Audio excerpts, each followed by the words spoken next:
questo sabato 3 maggio, un sabato con punto di domanda. Il sole terrà, non terrà, domani arriverà la pioggia, speriamo di no, con tutti gli avvenimenti che ci sono, molto belli anche. Perciò speriamo veramente che lassù riesca a capire i sacrifici e l'impegno che tutti ci mettono, specialmente queste organizzazioni, per fare questi eventi, per coinvolgere tutta la cittadinanza. Speriamo bene, auguriamo un in bocca al lupo a tutte queste organizzazioni. Detto questo, presento subito i graditi ospiti di questa mattina. Abbiamo in presenza il professor Angelo Boccato. Anzi, si presenti, professore. Buongiorno a tutte e a tutti, io sono uno psicologo del lavoro, insegno a contratto all'Università di Padova, psicologia del lavoro nello specifico, e sono un giornalista pubblicista, lo dico con orgoglio perché collaboro da un po' di anni con alcune testate, per cui questo è un habitat a me abbastanza così familiare, e mi occupo di tutto quello che riguarda le persone all'interno del mondo del lavoro. Perciò ne abbiamo... Siamo tra l'altro reduci dal 1° maggio, un tema appunto di tutto e di più da parlare. Molto importante. Vediamo se siamo collegati anche con gli altri ospiti. Vedo di sì, vedo il professor Giuseppe Filippi, docente ordinario di Verona. Professore, si presenti anche lei per cortesia, perché mi hanno scritto di Giuseppe tutto e di Lippi. più. Sì, io sono professore ordinario di biochimica clinica e sono il preside della facoltà di medicina e chirurgia dell'Università degli Studi di Verona.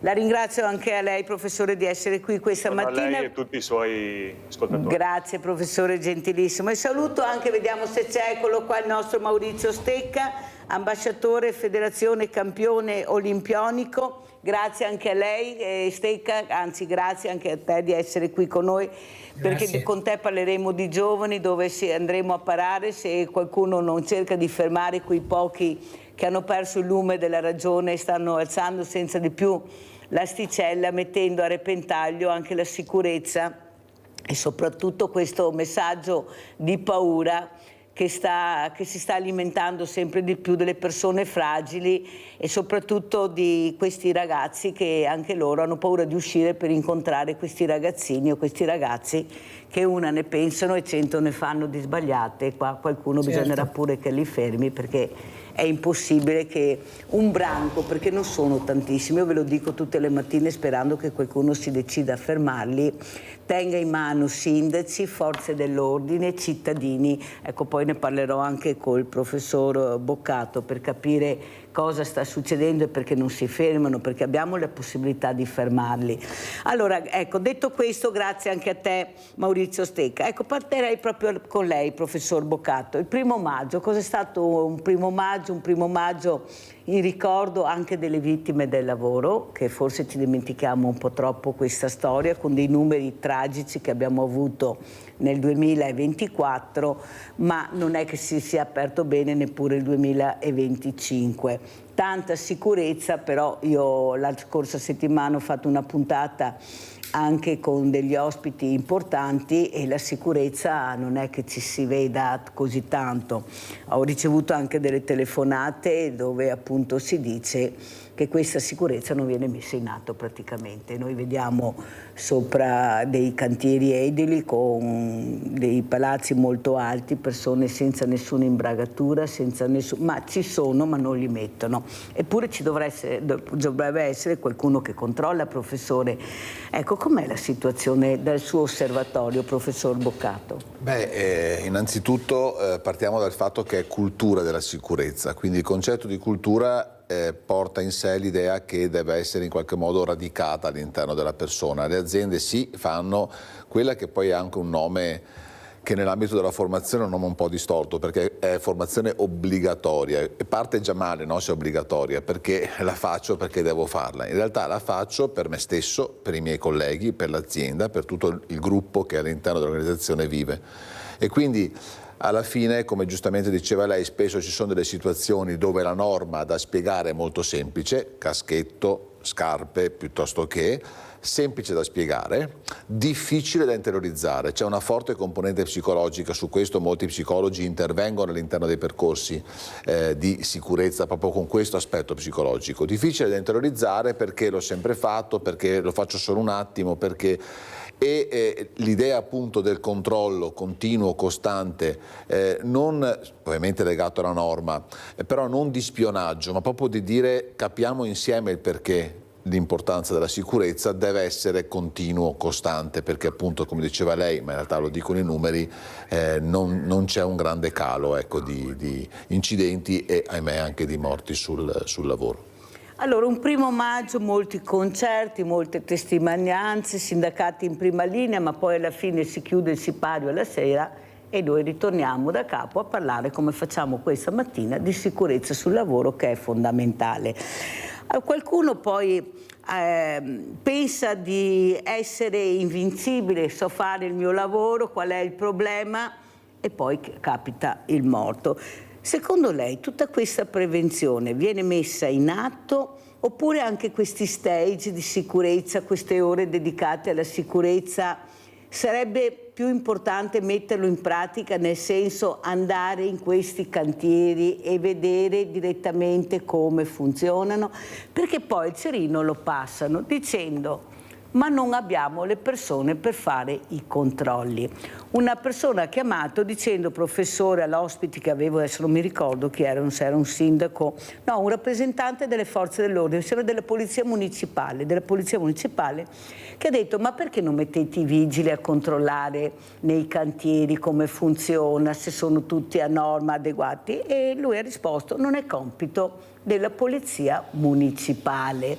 Allora capisce bene che uno che è a casa, che sente queste cose, dice: ma allora i numeri non li hanno quelli che dovrebbero fare i controlli, la polizia locale non può fare questi controlli, allora come facciamo? Ecco, cosa aspettiamo? Che arrivino altri morti per capire forse che ci vorrà una legge diversa, normative diverse? Professor Boccato. Sicuramente servono normative diverse, sicuramente più rigide, mi passi pure il termine più educative, nel senso proprio stretto del termine, perché è proprio un problema di essere educati alla sicurezza e a non semplificare, alcune volte banalizzare magari anche l'atto che io metto in azione quando sono all'interno di un cantiere, piuttosto che quando sto lavorando con una macchina e così via. Le regole e i meccanismi, le procedure ci sono ampiamente studiati e validati. Quello che manca appunto sia il controllo e diciamolo pure tutto quello che riguarda l'aspetto della sanzione. Servono figure, parlavo qualche tempo fa proprio su questo argomento, servono figure per esempio anche componenti dell'esercito, noi spesso vediamo magari dei militari che presidiano alcune zone eccetera, per esempio, che possano anche loro stessi avere questo tipo di ruolo. Se la norma c'è, se viene varata una legge, un decreto, quello che sia, aumentiamo le possibilità di controllo. Però, e qui io resto psicologo, però, e quindi dico quello che sto per dire, partiamo da noi stessi, partiamo dalle singole persone, aziende che raccontano, spiegano e formano le persone, aziende intese come management di un'azienda che può dialogare, vedere e controllare, ma noi stessi, noi singoli lavoratori, quando mettiamo in atto un'azione rischiosa, pensiamo a noi, alla nostra famiglia, all'azienda, a tutto quello che ci circonda. Non diamolo per scontato, sono procedure, lo ribadisco perché mi occupo in parte di questo da psicologo del lavoro, abbastanza semplici da imparare, difficili poi da mettere in pratica. Questo è un po' un paradosso, se vogliamo. Professor Boccato, però questo ospite diceva anche come fai a controllare quando gli appalti, un appalto specialmente, ha citato l'ultimo caso di quell'ipermercato molto noto, molto importante, dove c'erano 49 ditte che lavoravano all'interno. Allora capisce bene che chi è che lavora? Chi sono questi? Sono poi formati come si pensa?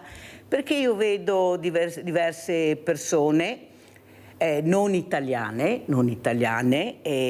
perché io mi fermo, ci parlo, ho fatto anche le segnalazioni, perché non sono una che si gira dall'altra parte. Io vorrei capire se queste persone sono proprio formate come dice lei o come dice la legge che prima di andare al lavoro devi essere in sicurezza. Capisci che c'è un imbroglio sotto, nel senso, io dico questo, però ti do la possibilità di dare l'appalto a 49 ditte. Come fai a controllare 49 ditte all'interno? E poi abbiamo visto cosa è successo, tutti quei morti, e chissà chi sono, perché poi in Italia non si riesce mai a capire la fine, i processi vanno avanti, durano 20 anni, magari vai a capire cosa era successo quella volta. Non le sembra che sarebbe da avere più trasparenza, più chiarezza anche verso l'opinione pubblica, perché l'opinione pubblica, guarda, non è così stupida come qualcuno vuol far capire o passare, tanto chi se ne frega, la guardano un attimo e poi tutte quelle famiglie che perdono i loro cari in maniera incredibile, il lavoro nero che c'è anche qui da noi, l'abbiamo visto, ma guai a parlarne, perché qua deve andare sempre bene, tutto bene, si guarda sempre al centro-sud e al sud senza capire che il nemico ce l'abbiamo anche qua. Prego, professore. Sì, è un nemico che spesso è dettato dal fatto di essere competitivi sul prezzo, essere veloci nell'esecuzione, e questa velocità e questa competitività appunto porta a leggerezze, porta a molti appalti. Sono d'accordissimo con lei che su numeri così grandi diventa complesso, poi permessi, non permessi, e poi parliamo di migliaia di attività contemporaneamente in corso. Parliamo solo del Veneto, forse veramente migliaia, ma diventa assolutamente articolata la cosa. Ecco perché ribadisco l'idea che ci possano essere ispettori del lavoro che possano avere ancora più forza nel controllare, nel applicare poi quelle che possono essere le sanzioni. Lei ha detto prima una cosa molto bella, lei come sì giornalista ma anche come cittadina, quando vede, denuncia, ecco, siamo tutti cittadini. Lo dico, siamo tutti cittadini. Guarda che siamo quindi, anche profondo nord, professore. Sì, siamo tutti cittadini, come quando io vedo un incidente magari lo segnalo, così dovrei segnalare questo, anche perché tanto nell'istante in cui lo segnalo c'è tutto il tema privacy, per cui diciamolo pure, insomma non ci sono dei pericoli per chi segnala. È giusto che tutti noi singolarmente appunto cerchiamo di aumentare un po' questo senso di cittadinanza, però non è facile, sono d'accordo con lei, non è facile. Allora, andiamo a conoscere anche il professor Giuseppe Lippi. Prego, professore, si presenti, l'importanza anche di capire, ecco, questo corpo umano, fare prevenzione, stare in salute, perché anche qua c'è molto da dire, visto anche l'obesità che abbiamo dei bambini. Adesso qualcuno ne parla fortunatamente, ma non voglio parlare di questo, ma per far capire quanto è importante è proprio ascoltare le persone competenti, preparate, che io invito al mattino, perché andiamo a scuola tutte le mattine e voi siete i nostri professori. Prego, professore, si presenti. Grazie. Sì, come dicevo prima, io sono professore ordinario di biochimica clinica e il preside della facoltà di medicina e chirurgia dell'Università degli Studi di Verona. Vi ringrazio per l'invito.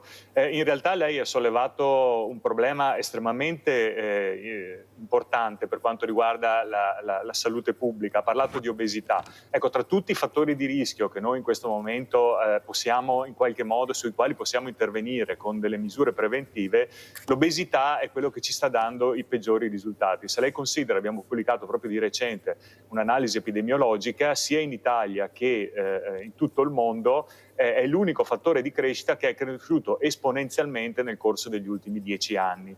E va ricordato che l'obesità è una patologia che si correla a tutta una serie di rischi nel corso dell'età particolarmente gravi, non solamente, tutti lo riconducono spesso e volentieri alle malattie cardiovascolari o al diabete, ma l'obesità comporta anche un rischio aumentato ovviamente di fratture patologiche. Questo lo si può capire perché un anziano in sovrappeso ha un sovraccarico su un apparato osteoscheletrico che non è più certamente confrontabile a quello di un ragazzo in giovane età, ma si associa anche ad un aumento di un certo tipo di patologie neoplastiche. Quindi intervenire sull'obesità sicuramente è uno degli obiettivi che credo un governo di un paese occidentale industrializzato dovrebbe porsi come prima misura in questo momento. E devo dire che tra tutti gli interventi che si possono attuare è tra virgolette anche il più semplice, perché per curare il colesterolo alto bisogna usare dei farmaci, per curare l'ipertensione bisogna usare dei farmaci, per curare l'obesità basta semplicemente Capisco che per molte persone è complicato, però c'è un intervento semplicissimo che è quello di moderare l'introito calorico. Senta professore, quello che però mi preoccupa, io ho un banco solidale, professor, da tanti anni, dal 2010, e quello che vedo è che mangiano malissimo. Io cerco di fare il meglio, nel senso di dare una borsa dignitosa, perché se dovessi dare le cose che mi arrivano anche dalla comunità europea è da mettersi le mani nei capelli, sono più dolci che il resto, questo lo dico chiaramente, spero che qualcuno riesca a capire l'importanza delle mie parole. Perciò grazie a questa grande famiglia col 5 per 1000 riesco ad acquistare, si pensi professore, nonostante le tonnellate di cibo che buttiamo via tutte le mattine, formaggi, carne, verdura, frutta, riesco a dare una borsa dignitosa. Ma quello che mi preoccupa, poi ne parlerò anche col professor Boccatto, è la depressione che avvolge queste fragilità. Ecco, mangio quello che mangio perché almeno riesco a fare questo, e grazie anche al banco alimentare, ma non tutti i banchi funzionano come il mio. Poi quando sento dovete mangiare bene, l'olio extravergine di oliva, sì, vai a comprarlo tu, costa 15-20 euro al litro, più con pensioni che abbiamo, perché a queste persone io do la borsa della spesa, professore, ecco, persone che hanno lavorato una vita e che con la pensione misera che hanno non riescono neppure ad arrivare a metà mese. Cerco di dare questa borsa dignitosa dove c'è il pesce, c'è quello che serve, ecco, per mangiare sano. Però professore, quello che mi preoccupa è che non riescono più a curarsi perché non hanno i soldi per curarsi, non hanno i soldi per andare dal dentista, non riescono a mangiare. Quando io dico dai ti aiuto, cerca di capire, non hanno più voglia di fare niente. Anche questo, professore, incide molto poi, perché se tu mangi male poi arrivi all'ospedale, arrivi anche con patologie serie, perché giorno dopo giorno, mese dopo anno, questi sono anni che mangiano male. Eppure quello che dice lei non viene ascoltato, perché lo sport anche nelle scuole si inizia a fare dalla quinta elementare, dovrebbero iniziare dall'asilo, perché non si fa? Eppure lo sport è entrato in Costituzione. Capisce che io sono molto arrabbiata, professore, perché dico ma come? Non sarà mica un problema fare del movimento ai bambini piccoli. Io non devo trovare la maestra o l'insegnante o la scuola che mi fa fare questi percorsi, io devo avere quello che mi aspetta di diritto, che è conoscere, stare in salute, fare quello che mi aspetta. Anche qui, secondo lei, la scuola, anche nella medicina, non dovrebbe fare dei passi in avanti, cioè invitarvi di più, capire bene anche queste mense, come vengono fatte, da chi vengono gestite, perché poi avete visto cosa abbiamo visto? Ecco, tutti passano il cerino alla fine, ma c'è qualcosa. Io ho avuto una persona che studiava gli alimenti, non le dico professore cosa mi dicevano che trovavano quando andavano a fare i controlli. Capisce professore che forse anche la scuola deve iniziare a capire di cambiare tipo di scuola, di cercare anche di aiutare anche voi, perché questi bambini poi a medio e lungo termine si ammaleranno, avranno dei grossi problemi, o sbaglio professore? No, è così, guardi, io quando faccio lezione sui fattori di rischio per l'aterosclerosi, ad esempio, ai miei studenti, la prima cosa che dico è che uno comincia ad ammalarsi di aterosclerosi, cioè fondamentalmente del presupposto biologico per poi sviluppare una malattia cardiovascolare, la cui causa più frequente è l'infarto acuto del miocardio, fin da quando nasce, cioè l'educazione alimentare va cominciata fin dalla nostra nascita. Io amo sempre usare questo termine, cioè le nostre arterie purtroppo non dimenticano. Vuol dire che tutto quello che noi, come lei ha detto giustamente, di non sano mettiamo all'interno del nostro corpo finisce più o meno per depositarsi in un tessuto piuttosto che un altro. Nel caso specifico, quando uno fa ad esempio un utilizzo eccessivo di grassi animali, tutti questi grassi animali vengono poi transitano attraverso il fegato e vengono poi trasformati in delle piccole particelle che vengono veicolate dal nostro sangue e finiscono per depositarsi all'interno delle arterie e si depositano progressivamente, per cui più uno ne mangia e più inevitabilmente le arterie diventano malate di questa malattia, appunto, che ormai è, oserei dire, quasi una vera e propria pandemia, che è l'aterosclerosi, perché ricordiamolo che le malattie cardiovascolari ad oggi sono il 22% di causa di mortalità mortalità in Italia, che vuol dire che un italiano su 4 muore comunque, grosso modo su 4, muore comunque di patologie cardiovascolari. Io ho cercato più di qualche volta anche di intervenire a livello ministeriale per le competenze che mi appartengono, cercando di spingere ripetutamente i governi a cominciare a fare un po' di educazione sugli stili di vita, quelli di cui il professor Boccato parlava anche in maniera molto appropriata prima di me, stili di vita che siano compatibili con quello che chiamano oggi gli inglesi un healthy aging, cioè un invecchiamento in salute, perché vede, il nostro problema è quello che paradossalmente abbiamo allungato la quantità di vita. Se voi pensate che solo rispetto a 50 anni fa l'aspettativa di vita in Italia è aumentata di quasi 10-15 anni con tutte le nuove scoperte che hanno fatto per la terapia delle neoplasie, per la terapia delle malattie cardiovascolari, delle demenze e via dicendo. Però purtroppo abbiamo fatto una generazione di persone più anziane ma più malate, perché inevitabilmente man mano che queste malattie si accumulano la persona diventa polipatologica. Io ricordo quando facevo i tirocini all'università, si parla di qualche decina di anni fa, ci entravano i pazienti che avevano 1, 2, 3 patologie. Adesso quando noi ricoveriamo un paziente geriatrico, che vuol dire sopra i 65 anni, ma in genere il tipico paziente geriatrico per noi ormai è l'80enne, perché un 65enne nel 2025 non dovrebbe essere considerato geriatrico, bisognerebbe che l'Organizzazione Mondiale della Sanità rivedesse anche questa definizione, però un paziente 80enne in questo momento ci entra dentro con 6, 7, 8 fino a 9 patologie che devono essere curate contemporaneamente. Questo lei può immaginare quale costo comporti sia in termini sociali che in termini economici per il servizio sanitario e per lo Stato italiano.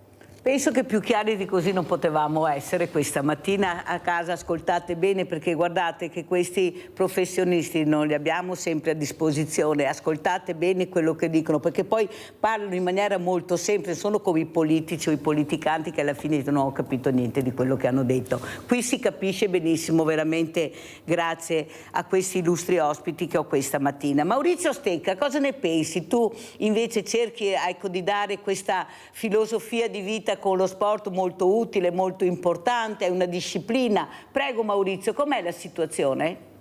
Prima di tutto mi sentite? Sì, benissimo. Sì, Mirella, guarda, sì, in questi ultimi anni praticamente si sta aumentando un po' la situazione giovanile, un po' che non si tiene nel fatto che, come prima il professore Lippi, per via dell'alimentazione, no? Nell'alimentazione dopo ci vuole anche il movimento. E il movimento, per esempio, nelle scuole elementari non si fa fatica. E poi il professore di ginnastica lo deve fare la maestra, non lo fa un tecnico, un professore di ginnastica.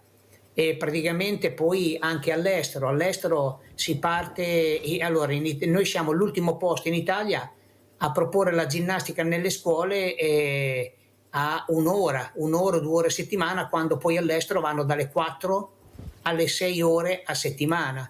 Praticamente danno più possibilità anche all'attività fisica, tutto quanto, anche ai ragazzi di fare movimento. E lì praticamente cambia anche la situazione poi dopo medico-sportiva, tante altre cose. Io ogni tanto vado nelle scuole a parlare anche della vita di un campione, che cosa ha fatto, che cosa non ha fatto, che cosa ha rinunciato per arrivare a certi traguardi, no? I sacrifici, e che poi c'è una scelta sicuramente, una scelta diretta della propria persona di raggiungere un obiettivo, che qui non lo so se gli obiettivi i ragazzi di oggi o quelli che poi fanno caos per la strada, c'è questo. Ma come li vedi tu Maurizio questi ragazzi? Quelli ragazzi che vengono nelle palestre, magari le prime volte poi si allontanano, so che il box guarda che è difficile, molto Mirella, frequentata. Difficilmente che si allontanano nella palestra di pugilato, perché io adesso parlo di questo sport perché ho fatto sono nato da bambino io per fare questo sport. È anche di moda, mi sembra. dove subito ho cominciato a vedere e a conoscere certe regole nella palestra, negli amici, nel comportamento di questo sport che io comunque ho fatto e dove sono arrivato ad alti livelli, perché io ho cominciato a 13 anni e mezzo a andare nella palestra, ma prima dei 13 anni e mezzo io facevo le maratone, andavo in palestra, facevo ginnastica nella scuola, facevo un po' di tutto nella cosa. Poi dopo ho scelto questa disciplina perché, siccome ero nel mio carattere molto iperattivo, non stavo mai fermo nella scuola perché mi volevo muovere in continuazione. Poi piano piano ho toccato, a parte che poi in palestra ci andava anche mio fratello prima, che è un po' più grande di me, di 3 anni, e ho cominciato piano piano a seguirlo, ma poi dopo dopo 3 o 4 mesi di palestra, che non avevo mai messo un guantone nelle mani, sono diventato campione d'Italia a 14 anni e qualcosa, cioè dal di lì ho cominciato a prendere veramente la strada dell'atleta, evitando tante cose in quel periodo di 40 anni, 50 anni fa, che non c'erano telefonini, non c'era comunicazione veloce, social non c'erano, allora dovevi anche crearti delle cose che praticamente ti servivano. Qui oggi basta che spingi con un bottone, sei collegato in tutto il mondo, sei collegato con tutti, cioè è molto più facile di fare le questioni, di prendere, di conoscere le cose. Sono delle cose sicuramente giuste, ma sono anche lo sai, il fai da te difficili. che conoscere non è così semplice come si pensa, bisogna stare molto molto attenti. Grazie Maurizio, andiamo al centralino perché sennò poveretto il nostro Rinaldo è in attesa. Vai Rinaldo, veloce mi raccomando. Ciao Minella. Ciao. E buongiorno ai tuoi ospiti. Quanto riguarda l'obesità, è una malattia adesso dell'opulenza che abbiamo. Negli anni 50 non ti trovavi un grasso, una persona grassa, su 10.000 persone.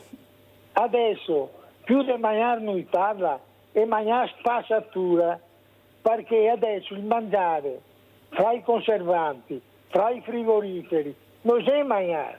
Una volta ti mangiavi è roba di stagione, è stagionalità, non vedi più. Vedi ancora mandarini in giro adesso, vedo lì che vado per i fruttivendoli. Ma le cose, è un insulto, perché è fravo, vedi tutto, ti trovi di tutto fuori stagione. Una volta non vedevi i frigoriferi, andava a mangiare tutto, quello che andava a mangiare andava a buttare via. Pesce, il pesce sono arrivato, sono nato arrivato, in mezzo al pesce. E ora, metteva via la roba più buona, più costosa, e stata, gli era al popolo, a Dubai un Franchi vendeva tutto.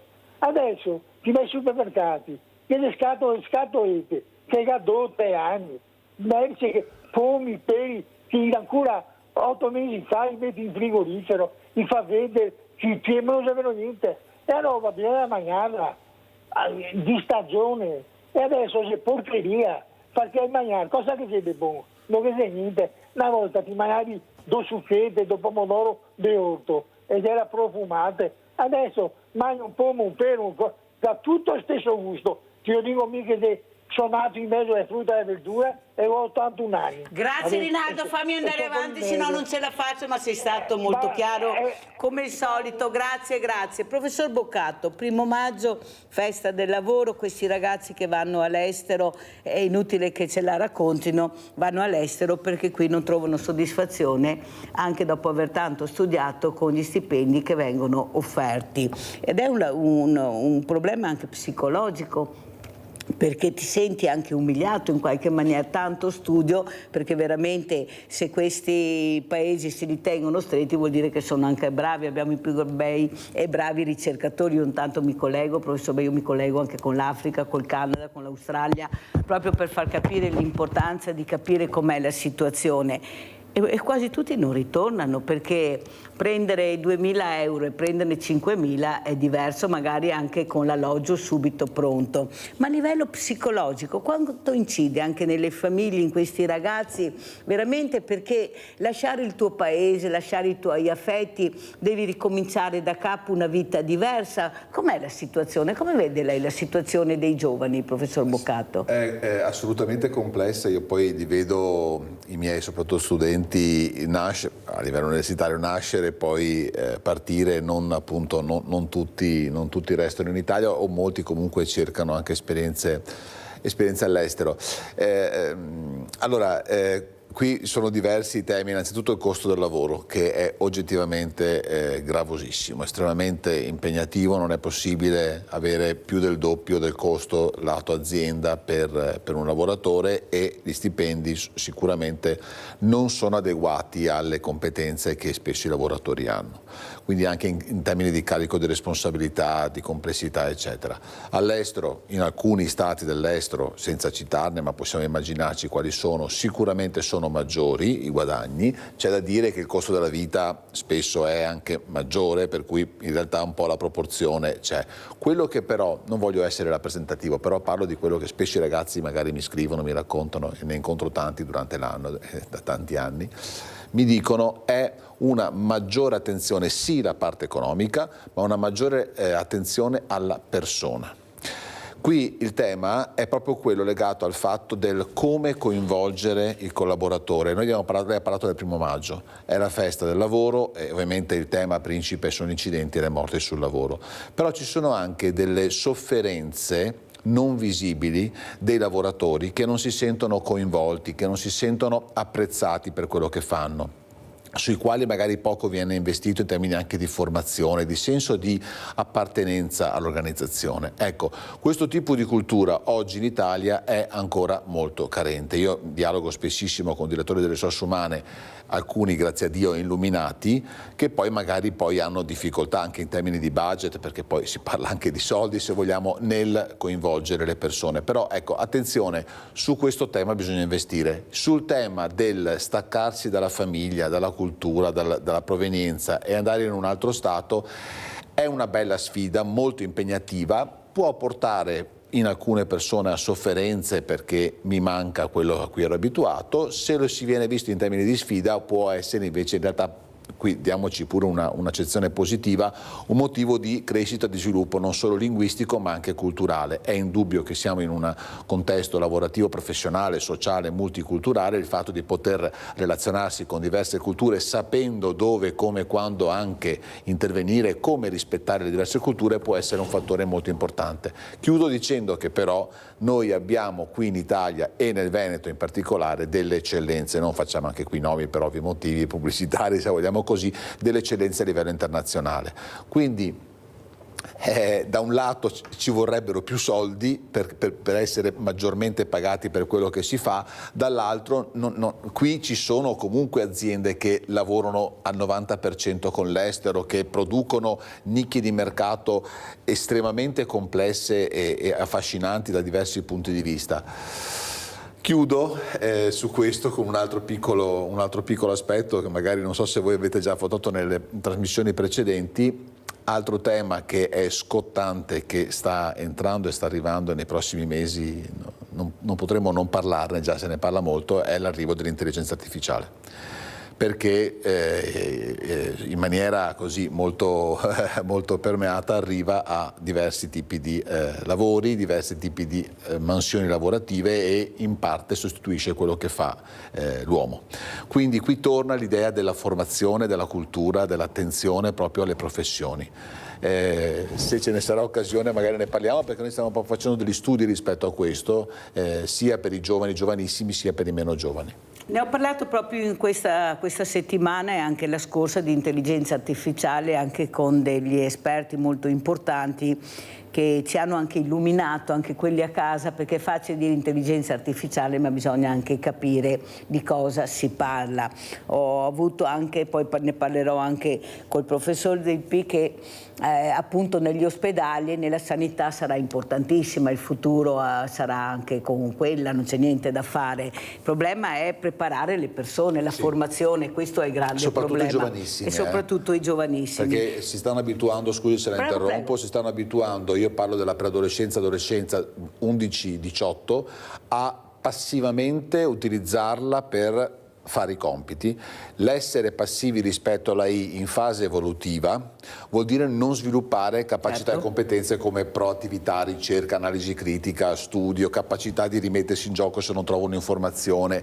È un bel problema, perché il mondo del lavoro ti chiede questo. Certo, però quello che io volevo chiederle, questa formazione, questi stage, io ho delle persone 50-55 anni, facevano i magazzinieri, perché noi siamo pieni di magazzinieri, non sappiamo neppure dove più collocarli, e non so se qualcuno si rende conto che hanno il diritto anche queste persone di trovare dignità anche con un lavoro. Il problema è che mi dicono: sai Mirella, ho fatto dei corsi di formazione, delle ore di formazione dovevo farli assolutamente, ma non mi trovo mai niente in mano, non ho capito a cosa servono, perché poi alla fine non trovo lavoro, sono a casa, un colpo mi fanno fare una formazione di un tipo, un colpo di un'altra, devo riempire le ore, ma riempio solo la testa di depressione e basta, perché non mi trovo mai poi con un lavoro veramente che sia con questo nome, dia rispetto alla mia persona. Non le sembra che forse dobbiamo cambiare il registro e far lavorare queste persone invece di fare questi stage che non servono a niente, perché poi non vengono collocati, non ci sono, vengono al Banco Solidale a prendersi la spesa, perché forse in Italia paghiamo niente quelli che lavorano e paghiamo tanto quelli che non lavorano, anche certi politici, lo dico io, che se vogliono spiegare le cifre, perché fare la critica con 10-12 mila euro è un discorso, e fare la critica con niente forse anche più costruttiva di quello che la fa con tutti quei soldi, perché noi saremo anche stanchi di prenderci anche le lezioni. Avete speso troppo, avete alzato troppo l'asticella, siete andati troppo in vacanza, avete troppi televisori, noi abbiamo troppo, loro non so cosa hanno a casa. Ecco, i nostri diversamente giovani, avete sentito con il problema delle bollette, purtroppo professore, devono stare a 18 gradi, io vado negli uffici pubblici e trovo 30 gradi, tanto è vero che gliel'ho anche fatto notare a qualche politico, che adesso vieni con me e guarda com'è la situazione, no, perché bisogna anche far toccare con mano, siccome capisce che io difendo le fragilità, i pensionati, gli operai, sono quelli che mi interessano, i giovani, i diversamente giovani. Ecco, forse non è da cambiare il sistema, perché poi alla fine sono montagne di soldi che escono per pagare questi corsi di formazione. Servono, non servono, poi alla fine cosa si ritrova questo 55enne dopo aver fatto questi corsi, professore? Ce lo vuole spiegare? Allora, qui parliamo dei corsi finanziati. Sì, certo. Sì, certo, chiaro. I corsi finanziati è un grandissimo tema. Io mi occupo da tanti anni di outplacement, per cui tematiche che lo insegno anche all'università, tematiche legate alla riqualificazione e ricollocamento professionale delle persone che hanno perso il lavoro. Allora, bisogna da un certo punto di vista saper scegliere il tipo di percorso formativo da fare, e anche valutare con molta attenzione l'ente che eroga il corso. Abbiamo internet, abbiamo la possibilità di capire anche da un punto di vista di opinioni, valutazioni però io aggiungo, sono molto pragmatico da questo punto di vista, perché incontrando disoccupati tutto l'anno o sei pragmatico o non li incontri, perché se li incontri non sei pragmatico si accendono un po' di tensioni, mettiamola così. Bisogna essere pragmatici. Ci sono due principali chiavi di lettura di questo tema. La prima è il fatto che i lavoratori spesso, per cultura, nessuno gliel'ha insegnato, si sottostimano, cioè pensano di aver fatto per 20 anni un lavoro e te lo raccontano in 20 secondi. Questa idea di raccontare in maniera fugace quello che si è fatto, magari dicendo sì ho lavorato in un magazzino, e però contemporaneamente trovarsi magari una persona che fa selezione molto giovane, che magari sa poco del mondo del lavoro, spesso si crea questa distorsione per cui la persona, in 2 minuti mi ha detto non so fare nulla.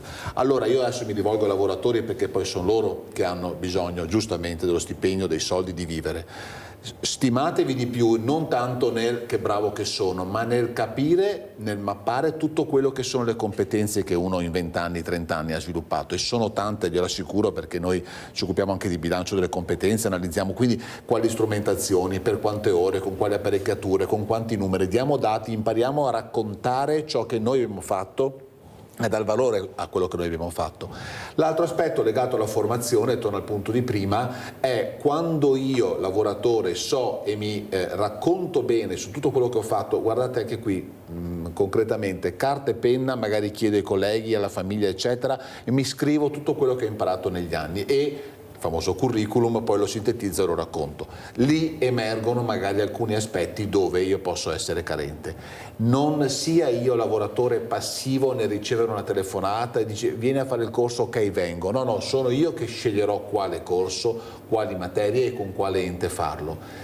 Dopodiché molto deve farlo l'azienda, nel senso che quando l'azienda poi assume un lavoratore dovrei dire dovrebbe, ma io sono un po' più cattivello da questo punto di vista, deve formare il lavoratore rispetto a quello che cerca. Non è possibile, io capisco la velocità di inserimento del lavoratore, mi serve ora per ora e deve saper fare tutto. L'azienda è un'organizzazione che dà stipendio, dà lavoro, dà attività, ma deve dare anche cultura e formazione. Quindi molto può farlo l'azienda. Lei lo sa bene perché vive nel mondo del lavoro da tanti anni. Tutti i fondi interprofessionali hanno questo obiettivo, da fondi impresa, eccetera, eccetera, di integrare le competenze. So chi entra in azienda, non avrò mai una persona che di 100 cose che cerco, 100 ne sa fare.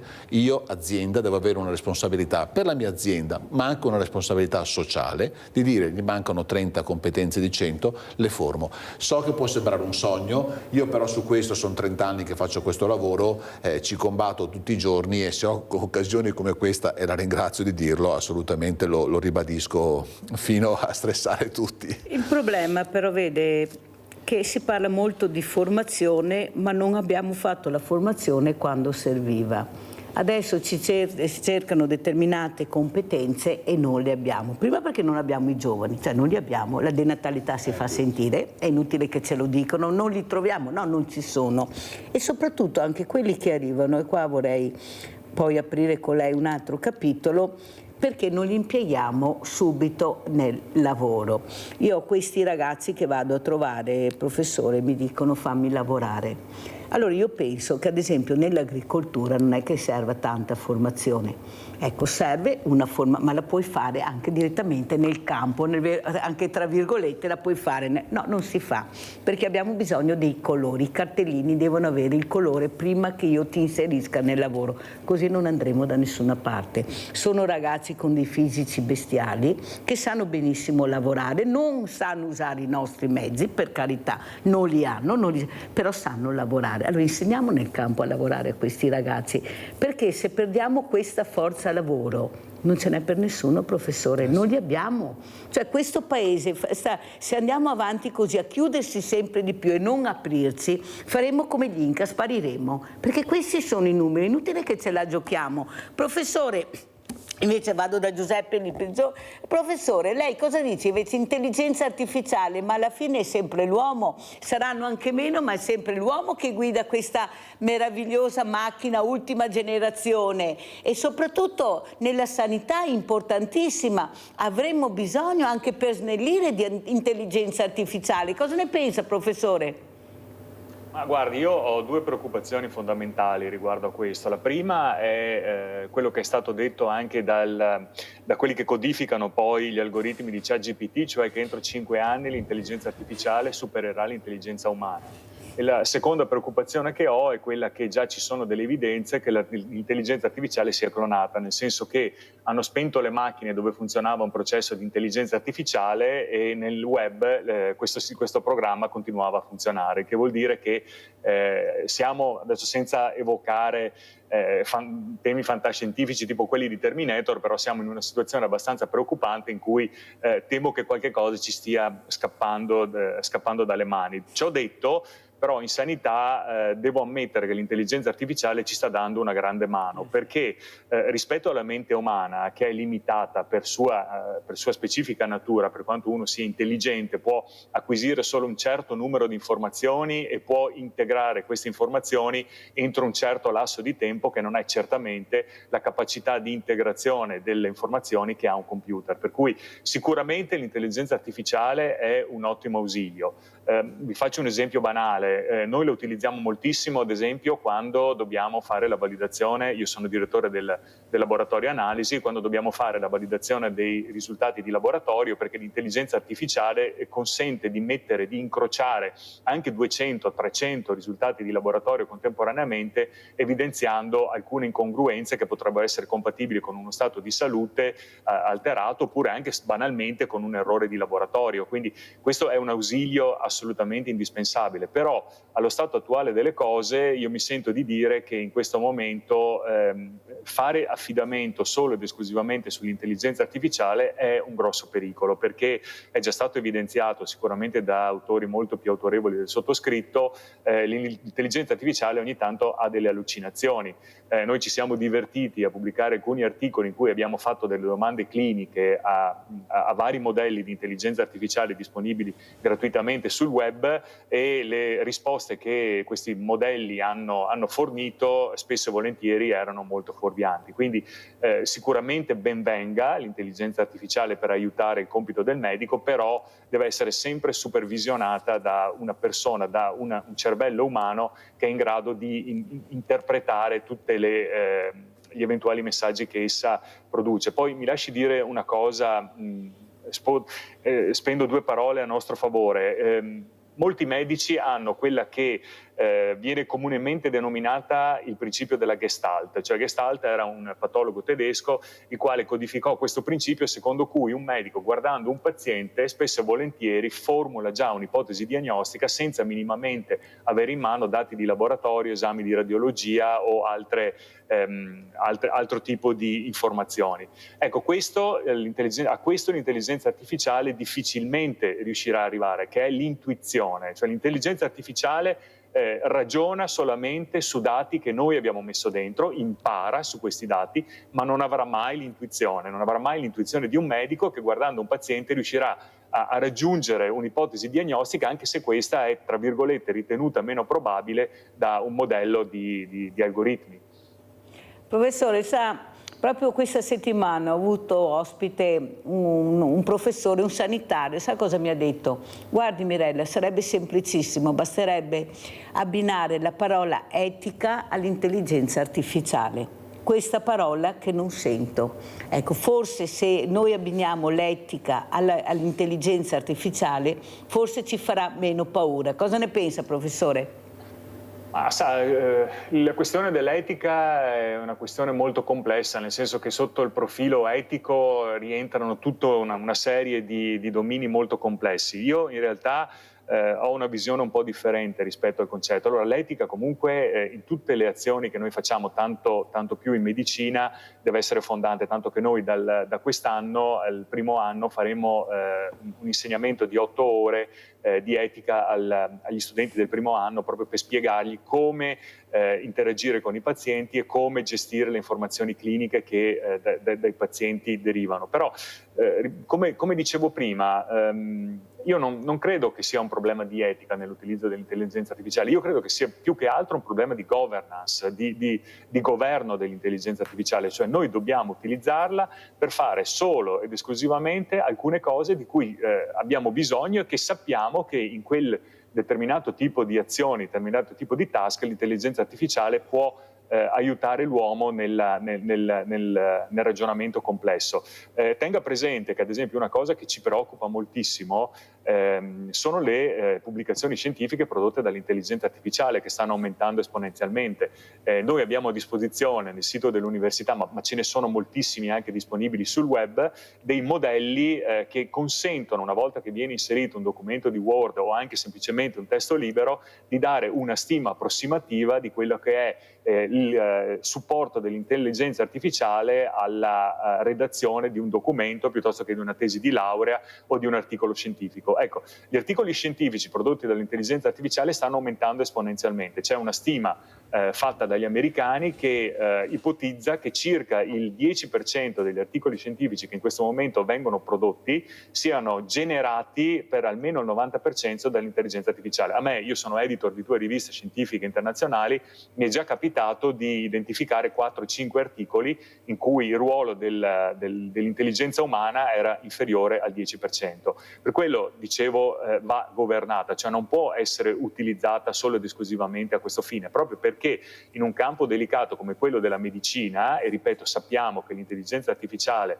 ha quelle che si chiamano allucinazioni, cioè ogni tanto dà delle risposte che non sono assolutamente pertinenti rispetto alla domanda che viene fatta, qui si rischia veramente di produrre informazioni scientifiche che poi comportano delle decisioni cliniche totalmente inappropriate per il paziente. Se uno studio mi dice che un farmaco funziona perché l'intelligenza artificiale ha fatto una sua valutazione, ma poi nella realtà questo farmaco non funziona, io metto a repentaglio la salute dei miei pazienti. Chiarissimo. Pubblicità.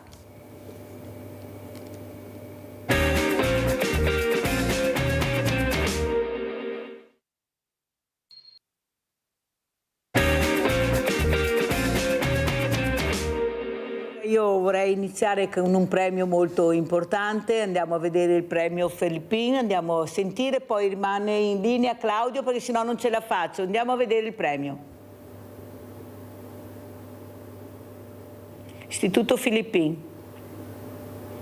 Mandiamole che così il professor Boccato le commenta. Eccolo qua. Qui cosa stiamo vedendo allora? Qui perché guardando... è una delle zone più belle anche. Intanto diciamo anche questo, sì, professor sì, Boccato. Allora, prego. intanto lei mi chiedeva all'inizio che lavoro faccio, questo non è un lavoro, è una gioia pure. Io sono da 5 anni presidente ex allievi Istituti Filippin, che in quest'anno compie 100 anni di storia. Noi stiamo guardando un campus meraviglioso che ha diversi ettari di parco, una zona residenziale studio con circa 600 camere, ristoranti, teatro, aule magne, hanno tutte le scuole di ogni ordine e grado perché partono dall'infanzia fino ai licei, sono circa 580 studenti convittori, poi c'è un MBA americano che trimestralmente invia degli studenti e poi c'è una zona sportiva enorme. Estremamente, come dire, manutentata perché poi è grande ma è anche grande da gestire, ci sono circa 2400 iscritti, per cui tutta anche l'area dove gravita Pieve del Grappa, che è il nome del paese, e tutti i paesi appunto limitrofi vivono all'interno di vivono l'attività sportiva. Gli ex allievi sono tanti perché 100 anni, adesso ovviamente potete immaginare i numeri quali sono, e l'associazione è nata nel 1968 per volere di alcuni fratelli. I fratelli delle scuole cristiane sono coloro i quali gestiscono questa e tantissime altre scuole in Italia e nel mondo, perché le scuole sono tantissime, e nello specifico qui abbiamo qualche migliaio di ex allievi ancora presenti nel nostro mondo, che gravitano annualmente all'interno degli istituti, ricordandosi anche gli anni che hanno vissuto e anche confrontandosi con gli allievi attuali. Abbiamo 3 eventi, abbiamo il raduno annuale ovviamente, il premio Montegrappa che diamo a eccellenze nazionali, da giornalisti a quant'altro, che ci sono, come dire, hanno dato molto all'Italia, ma abbiamo un bellissimo premio che è il premio Filippin. Il premio Filippin viene dato all'ex allievo o ex allieva che in qualche modo ha contribuisce a tutto quello che è la cultura da tutti i punti di vista per l'Italia e per il mondo. Parentesi, professore, per fortuna che qualcuno premia qualcuno di giusto, perché qua i premi delle volte non può. Qui invece abbiamo sentito una persona veramente autorevole. No, noi abbiamo un comitato molto attento a valutare quale degli ex allievi premiare. Sarebbero, devo dirlo, da ex allievo a ex allievi da premiare tutti per tanti motivi, però insomma uno all'anno e quello dobbiamo organizzare. Quest'anno, ed è un motivo, e la ringrazio per l'invito per cui siamo anche qui, noi premiamo il professor Giuseppe Lippi. Io lo dico con grande gioia e anche emozione per 2 motivi. Primo, perché è un ex allievo. Secondo, se Giuseppe, a cui do del tu perché ci conosciamo da qualche decennio, abbiamo in comune i nostri padri, erano amici e colleghi, entrambi primari di laboratorio, quindi ci siamo conosciuti io e Giuseppe quando eravamo un po' piccini. Giuseppe ha finito la maturità nel 1986, correggimi Giuseppe. Corretto. Ecco, lo dico io, un piccolo gossip nostro personale, ma la bellezza degli ex allievi è quella proprio del sentirci parte di una sorta di grande famiglia che per 5-8 anni, poi dipende se uno ha fatto anche le medie e le superiori, così ci ha visti insieme, e soprattutto l'importanza della cultura e del senso di fraternità che i fratelli delle scuole cristiane ci hanno dato anche attraverso lo sport, perché Giuseppe era ed è, penso ancora oggi, un grande sportivo, per cui l'idea dello stare insieme in mezzo a tanti ragazzi con una cultura legata proprio al senso dello stare insieme, del rispetto reciproco, insieme a, come avete visto dalle immagini, a tante attività sportive, ha creato, passatemi il termine, delle figure, come in questo caso quella di Giuseppe, che il 10 di maggio alle ore 20, prima ci sarà un cocktail e una cena di gala, di serata, e alle 20 appunto 20:30 premieremo Giuseppe per quello che in tutti questi anni ha fatto. Lei ha visto, perché vi ho girato in redazione, tutto quello che ha fatto anche sui temi della ricerca, anche sui temi del Covid, visto che è un tema, ahimè, abbastanza recente, e quello che sta facendo in campo di ricerca biomedica e di laboratorio e quant'altro. Allora, intanto complimenti veramente, professor Lippi, per quello che per il premio, ma soprattutto perché l'abbiamo sentita parlare e spiegare. Capite perché è giusto riconoscere a queste persone, a queste figure molto competenti, anche questo premio, che i premi sono importanti, sono fondamentali. È veramente un tocco di classe, si può dire, vero? Certo. Proprio un bel tocco di classe a questa figura che ha messo l'impegno, il sacrificio per arrivare dove è arrivata. Perciò complimenti veramente, professor Lippi, e veramente grazie anche per averci dato quelle informazioni che forse arrivano molto poco, perché persone competenti, autorevoli sono quelle meno invitate. Ecco, forse dovrebbero invitarvi di più, e forse anche la popolazione, che è molto curiosa, imparerebbe anche molto di più. Ecco, io sono convinta di questo, e complimenti ancora. Sentiamo al nostro Claudio da Marano. Veloce, Claudio. Sì, io volevo sentire una parola autorevole per quanto riguarda lo studio di un etologo statunitense. Praticamente l'etologo controlla il comportamento animale.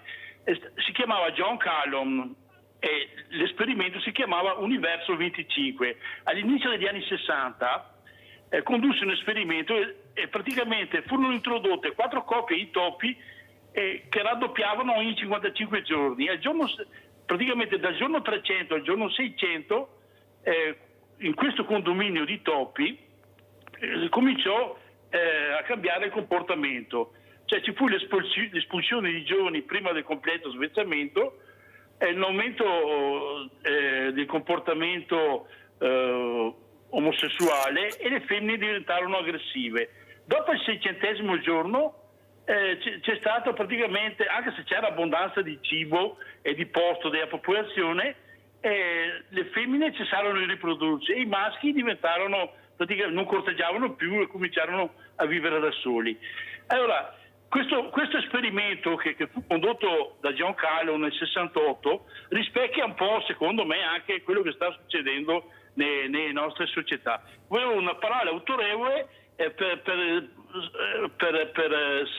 se è possibile che questa mia ultima affermazione è vera. Buona giornata. Certo che sei andato a parare non so dove questa mattina con questa domanda, però prima di rispondere io vorrei anche sentire il nostro Maurizio Stecca. Maurizio, che programmi hai? Cosa si può fare per aiutare questi ragazzi, questi giovani? Io so che tu vai nelle scuole, cerchi di portare la tua voce, l'hai detta, poi questa passione, visto che la box piace così tanto, cerchiamo anche di incrementarla, ma nella maniera giusta, nel modo giusto, cercare di tirare fuori questa energia invece che con la rabbia, con la competenza di boxare magari. Cosa ne pensi? Ti hanno fatto delle offerte, dei progetti sono stati approvati? Perché io sento che progetti ne mandate tantissimi, però poi per supportarli bisogna investire. Non mi sembra che ci sia tutto in questo investimento, in questi progetti molto importanti. Prego Maurizio. Allora, intanto nel Veneto c'è stato un aumento di società pugilistiche, ci sono 52, 49, 50, 52 palestre di pugilato, sono aumentate negli ultimi decenni praticamente. E perché sono aumentate? Sono aumentate perché c'è la richiesta di attività sportiva e vogliono provare questo sport, perché poi c'è anche il settore femminile. Il settore femminile nei primi poi approcci al combattimento, quando è a 13 anni. Noi abbiamo le squadre nazionali di femmine, di bambine che hanno 13 anni e girano l'Europa a fare i campionati d'Europa e del mondo di pugilato, e sono bambine di 13 anni che hanno capito quale tipo di lavoro si fa su questo sport. E praticamente quando vedi che una bambina che gli dici guarda che cosa stai facendo? Ma io sto facendo lo sport. Ma quale? Il pugilato. La gente diventa un po' titubante e anche insicura nella cosa, come per dire, come uno sport così. Invece è pieno anche dalla situazione nostra, dalle iscrizioni che ci sono durante l'anno dappertutto. E nelle scuole è stato inserito nel progetto Sport e Salute, perché Sport e Salute ha dato una grandissima mano alle società sportive proprio per fare e per trovare progetti a tutti gli sport. E io adesso, come dico, sto parlando del mio sport, della Federazione Pugilistica Italiana, dove ha fatto un progetto nelle scuole Boxando si impara. E praticamente il maestro di ginnastica della scuola, il docente di ginnastica, è appoggiato di fianco a un tecnico di pugilato e hanno inserito le lezioni sull'insegnamento, i primi approcci sulla tecnica della nobile arte. Ma dove si fa questo boxando si impara? E su quali scuole, Maurizio? E poi nell'insieme c'è l'incontro con il campione. L'incontro con il campione, certo, ci sono i vari campioni in Italia del nostro sport, che ci sono come tanti altri nomi, e in frequenza ci sono anch'io disponibile, nel fatto che l'anno scorso ho girato 10 scuole in Lombardia. Ecco, per esempio, Ma scusa Maurizio, mi senti? Giorno. Perché non mi senti? Maurizio, mi senti? Sì, ma in quali ti scuole sento. si fanno? Io è la prima volta che lo sento, e sì che ho avuto sindaci, cioè c'è un'elite, perché io non ho mica capito come funziona. Allora, Mirella, guarda, era una proposta che ecco. il comitato regionale Già, il hai già comitato risposto, regionale perfetto. nostro. Guarda, hai già risposto Maurizio. Ti ringrazio Maurizio, perché appunto il tempo è tiranno, ma hai già risposto, perché appunto hai capito che tra il dire e il fare c'è di mezzo il mare. Proposte tante, certo. progetti tanti, finanziamenti anche, però non si sa dove vanno a finire. Ripeto, io non devo essere fortunato, devo avere quello che mi aspetta di diritto. È uno sport, e lo sport dovrebbe essere di diritto dei bambini che poi diventano ragazzi. Forse non li troveremo nelle piazze se veramente investissero in questo. Professor Lippi, come ci saluta? Vuole rispondere al nostro Claudio da Marano con qualcosa? Prego, professore. Non ho capito molto bene la domanda del nostro neanch'io, guardi, se devo essere sincera. Avrei un po' di difficoltà a dare una risposta. Io vorrei rispondere innanzitutto ringraziando il professor Boccato e tutto il comitato dell'Associazione Ex Allievi Filippini per avermi gratificato con questo premio, che per me rappresenta sicuramente un premio estremamente importante. Io ricordo con molto piacere i 5 anni passati al Filippin, poi Angelo ha già anticipato qualche cosa, perché devo dire sinceramente che se sono arrivato, se ho raggiunto i traguardi che ho raggiunto nella mia vita, molto lo devo anche alla forma mentis che mi è stata impartita dall'Istituto Filippini. Peraltro c'è stata anche una premonizione, perché poi, Angelo, forse non te l'avevo detto, ma mi ero dimenticato di citarlo. Io l'ultimo anno, al quinto anno del liceo scientifico, sono stato anche presidente del comitato studentesco, quindi era una sorta di premonizione che poi mi avrebbe portato ad occupare ruoli abbastanza complicati e importanti nella mia carriera. Quindi sicuramente devo ringraziare il Filippin non solamente per il premio, ma proprio per la forma mentis che mi ha sviluppato. Io ero un po' birichino da giovane, nel senso che lo sono anche adesso, nel senso che mi piace studiare quello che mi interessa, quello che non mi interessa faccio molto fatica ad apprenderlo, e il Filippin mi ha fatto capire che bisogna fare dei sacrifici nella vita, che bisogna anche dedicarsi a delle cose, anche se spesso e volentieri non sono quelle che appassionano di più, però che comunque fanno parte del nostro lavoro, e quindi purtroppo o per legis bisogna farlo, e questo devo sinceramente dire, il Filippin mi ha dato un grandissimo aiuto a crescere sia come uomo e poi in seguito anche come professionista. Bello l'esempio, professore, perché un po' si riesce a sapere un po' di tutto e non fa male per niente, non solo quello che si vuole, anche appunto nella dieta. Tante diete non servono, basta mangiare meno, mangiare bene, e vedrete che calerete lo stesso senza tanti algoritmi. Professor Boccato, come ci saluta? Vi saluto invitando tutti gli ascoltatori il 10 di maggio, perché non è un evento solo per gli ex allievi, ma è un avvenimento aperto assolutamente. Se qualcuno è interessato, l'unica cortesia, in modo da poter organizzare bene tutto, di mandare una mail a exallievi@filippin.it dicendo 1, 2, 3 persone quanti sono, in modo da poter organizzare la serata.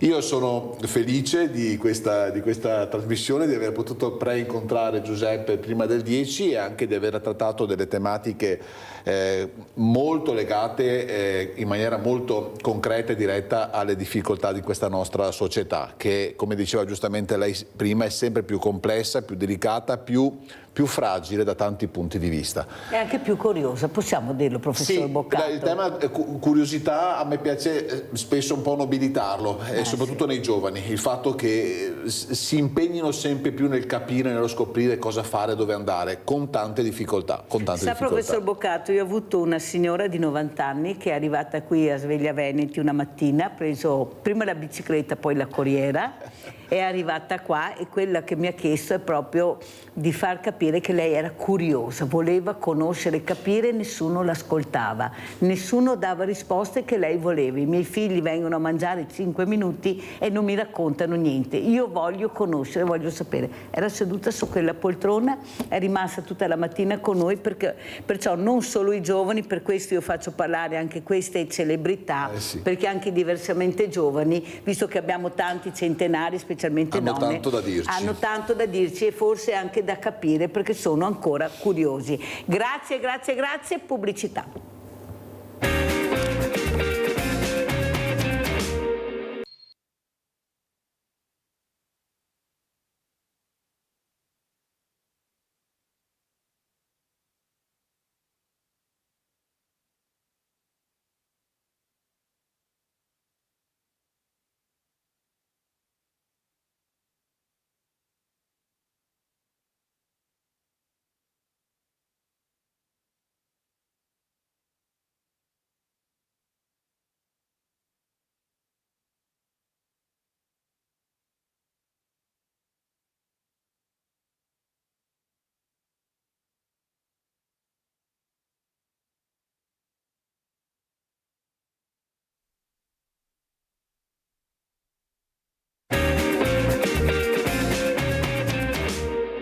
Ciao Giancarlo, continueremo a camminare sulla strada che ci hai indicato per la nostra Treviso, portando le tradizioni e sventolando la bandiera del León nel mondo dove il folklore ci porta.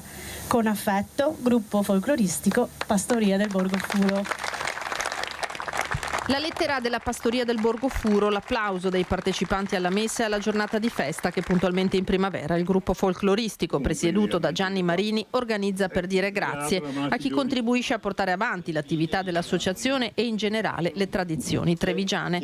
L'anno scorso Giancarlo Gentilini era proprio qui, in riva al Sile, a Canizzano. Oggi, attraverso i suoni e i colori della nostra terra, sentiamo ancora più forte il legame con lui, che è stato non solo un sindaco, ma un uomo che ha incarnato l'anima di Treviso, un uomo che ha vissuto la sua città con passione, come se ogni angolo, ogni vicolo, ogni piazza fosse una parte di se stesso. Abbiamo fatto i brividi prima quando abbiamo letto l'anzianza delle parole, insomma, per commemorarlo, comunque una grande persona. Anche vorrei anche ai giorni di un po', secondo me, un personaggio di quei che riga dritto per questi giovani che magari qualcosa gli fa qualche sbandalina, che io gli insegnasse come che era proprio di quei militari coi capelli, che grande persona, bravo Giancarlo. Una festa tra natura e animali, quella della pastoria di Borgofuro. La messa, celebrata da Don Domingo, sacerdote originario dell'Angola, tanti i volti del volontariato e dell'associazionismo trevigiano, oltre a quella di Treviso, con il sindaco Mario Conte, presenti i rappresentanti delle amministrazioni comunali dei comuni vicini e di quelli con cui la pastoria collabora. Da tutti un pensiero per Gentilini. Ci ha insegnato che servire la comunità è la cosa più bella del mondo e che bisogna farlo con passione, con amore, ma soprattutto con onestà. E quindi un grazie di cuore a Giancarlo Gentilini. Ho questo ricordo di Giancarlo che quando lo guardavi e capiva che quello che tu stavi dicendo era giusto, cercava di dire ci sono. Ha cercato di fare quello che ha potuto, ha seminato tanto, non so se ha raccolto tutto quello che ha seminato. Certo che quando giri per la città e non solo, ma in Italia, l'unico veramente politico che riconoscono o avrebbero riconosciuto sarebbe stato il nostro sceriffo Giancarlo Gentilini. Beh, che abbia ragione la Mirella, non so se la conoscete la Mirella, ma dire se i nostri politici girano per l'Italia quanti ne riconoscerebbero, mentre il nostro sceriffo sarebbe stato riconosciuto da nord a sud, da est a ovest, perché era passato questo sceriffo Gentilini. Allora ne parleremo questa mattina con due ospiti graditissimi, specialmente con Gianni Marini, presidente pastoria del Borgofuro, che ringrazio, grazie Gianni di essere qui. Saluto anche Andrea Dan, presidente associazione Emanuele Sicurezza Stradale, perché ci sono veramente delle ottime notizie, almeno speriamo, per quanto riguarda l'airbag obbligatorio ai motociclisti.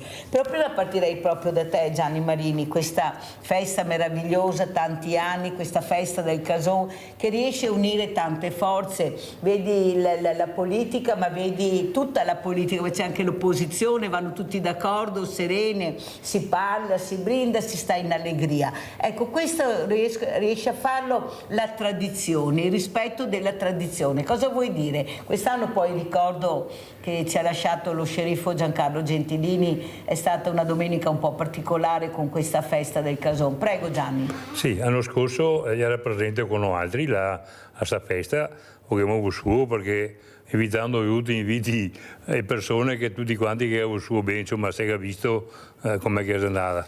Comunque, perché la nostra festa è da 33 anni che abbiamo, quella del Cason, pian pianetto si è un po' giuntato tutti quanti, insomma, abbiamo invitando i nostri familiari, noi lo facciamo a cena come tanti gruppi che fa a fine anno.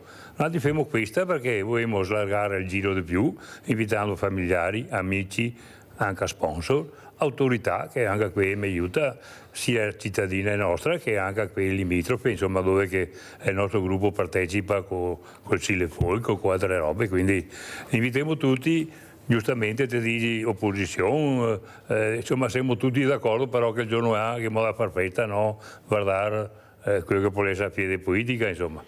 Un'altra cosa importante Gianni è il supporto anche di giovani. Io ho visto quest'anno, ma anche l'anno scorso, un po' alla volta che iniziano ad arrivare i giovani. Questo è un trapasso molto importante, perché sono magari genitori che hanno iniziato da piccoli a frequentare la pastoria, che poi a sua volta si sono sposati, hanno avuto bambini e i loro bambini vengono a queste feste, o sbaglio Gianni? Sì, questo è un aspetto che si anche trova là, si è sposato, io ho avuto fiori intanto che era di frequentare il gruppo, però si è giunta anche di quei che famiglia hanno che era.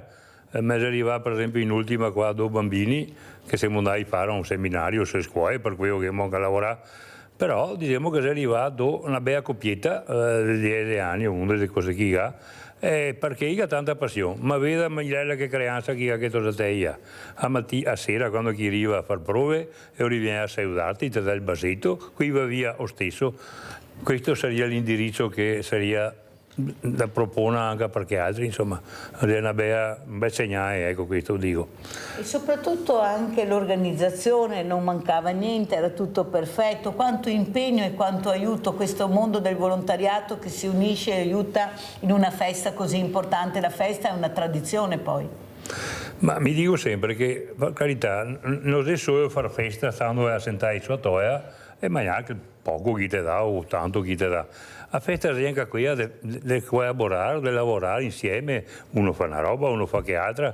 Mica dico sempre, beh, ti te tagli l'erba, e quello che la taglia dice guarda che bel lavoro che ho fatto, e io mostro anche che altri, cioè uno si incorre all'erba tagliata, gli alberi potai, quelli che fa da mangiare lo stesso, semplice, però passato magari condia in una determinata maniera, ognuno mette del suo e in tutti si fa tutto. Allora vediamo anche le foto che che sono arrivate, queste immagini dei gruppi folcloristici all'esterno della chiesa, vediamo anche le foto, ecco, così le commentiamo, sono delle foto veramente che fanno capire l'importanza di queste manifestazioni, di queste feste. Qui a luglio ci sarà anche un altro evento importante, cosa ci sarà, Gianni? Sì, dal 3 al 10 luglio faremo il Sile Folk, anche questo da tanti anni che facciamo, da 30 anni. E quindi invitiamo gruppi, non sempre tutti quanti, ma comunque sugli anni da tutto il mondo, praticamente che muovo Messico, che muovo America Latina, che abbiamo l'Europa quasi tutta. Mi manca tanto sinceramente i gruppi russi perché anche quelli che avevano una preparazione tecnica era una roba meravigliosa. Mi spero sempre che queste guerre finisce perché noi altri del folklore non abbiamo in mente i scioppi.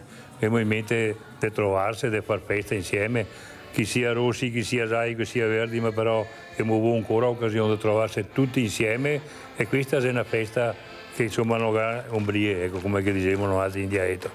Allora andiamo a vedere anche il video, dobbiamo correre purtroppo Gianni, ma ne parleremo. Questo video, Alleluia, festa Pastoria Borgo Furo, andiamo a sentire.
Alleluia, brava gente, Gianni Marini, questo presidente che sta cercando con tutte le forze, ecco, di essere presente, di unire anche le varie associazioni folcloristiche. Ma perché si fa così tanta fatica a unirsi, Gianni? Cioè veramente una roba grande, prego. Ma fatica, adesso dipende anche dalle situazioni che te metti, perché per esempio il nostro gruppo, parlo piano, io viva un momento felice perché, come ti dicevo prima, arrivano questi giovani, quelli che si lavora, si fatica perché delle volte bisogna anche che ti contenti, magari facendo delle robe che a che piace e magari non sarebbe proprio giuste, ma comunque cerchiamo sempre di convivere così.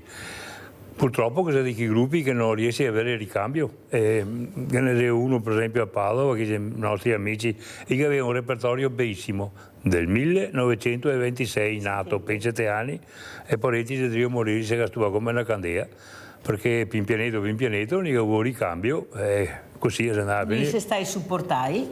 E seriamente dal comune di Padova, perché scusa, ma bisogna dire quel che c'è, perché lui dice mamma non mi dà una sede, non mi fa fare spettacoli sulla mia città, e quindi così non ho soddisfazione, la gente non li vede, automaticamente ne arriva. Questo è il concetto. Per fortuna che i nostri politici, specialmente veneti, si riempiono la parola di tradizioni, di usi e costumi, e dopo sentite cosa sta succedendo. Adesso però andremo a vedere una fase veramente della nostra vita molto particolare, perché prima abbiamo iniziato a parlare di sicurezza e continueremo a parlare di sicurezza anche con Andrea Dan. Grazie Andrea di essere qui. Grazie a voi. Perché veramente tutti questi incidenti, questi morti anche in questi giorni fanno veramente riflettere.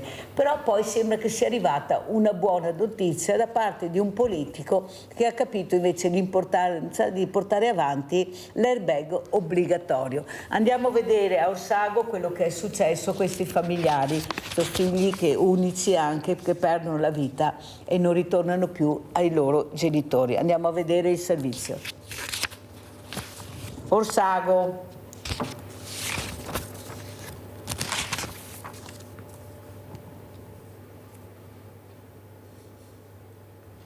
Amava fin da piccolo il motocross Filippo Morello. La tragedia proprio durante la seconda tappa del campionato regionale del Friuli Venezia Giulia. La procura di Gorizia ha aperto un fascicolo, per ora senza indagati. I carabinieri giunti sul posto hanno sequestrato la moto del giovane ed il casco ed hanno sentito i testimoni presenti al momento del gravissimo incidente, mentre il pubblico ministero ha disposto l'autopsia per chiarire le cause della morte. Dolore e incredulità ad Orsago, dove viveva il 23enne assieme alla famiglia.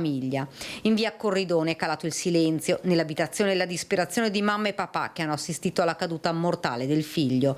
Il giovane, sbalzato dalla moto, è stato travolto da altri piloti. A nulla sono serviti i soccorsi tempestivi e le manovre di rianimazione dei medici intervenuti con ambulanze dell'Isoccorso. Il 23enne è morto su quelle piste che lui amava tanto. Il sindaco di Orsago, Giancarlo Mion, è andato ad abbracciare la famiglia, chiusa nel dolore. Non abbiamo neanche parlato, ci siamo solo abbracciati perché è un momento difficile, duro.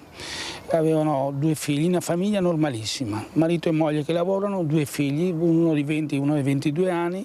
Filippo aveva la passione, aveva la passione del motocross, ha fatto una gara in Friuli, era anche portato per il motocross, mi diceva il papà, perché comunque era in testa, è caduto e quello che lo sopraggiungeva gli ha piombato addosso e non poteva evitarlo, mi ha detto anche suo papà. Un bravo ragazzo, lavorava a Cordignano presso la ditta SCM, sconvolti i colleghi appena presa la tragica notizia. Lavorava da circa 3 anni, era una persona splendida, una perla rara, al di là di tante cose, veramente era una persona gentile, molto garbato e sempre disponibile, ma anche molto bravo. Una famiglia conosciuta in paese dove la notizia è piombata come un macigno. Filippo aveva un fratello più piccolo all'estero per motivi di studio. Un incidente di gara tragico che ha sconvolto l'intero mondo dello sport. Ad Orsago il paese è sotto shock. Una giovane vita spezzata, dice una signora sconvolta. Al bar accanto al municipio non si parla d'altro. Quando succedono queste cose così improvvise a ragazzi così giovani, ovviamente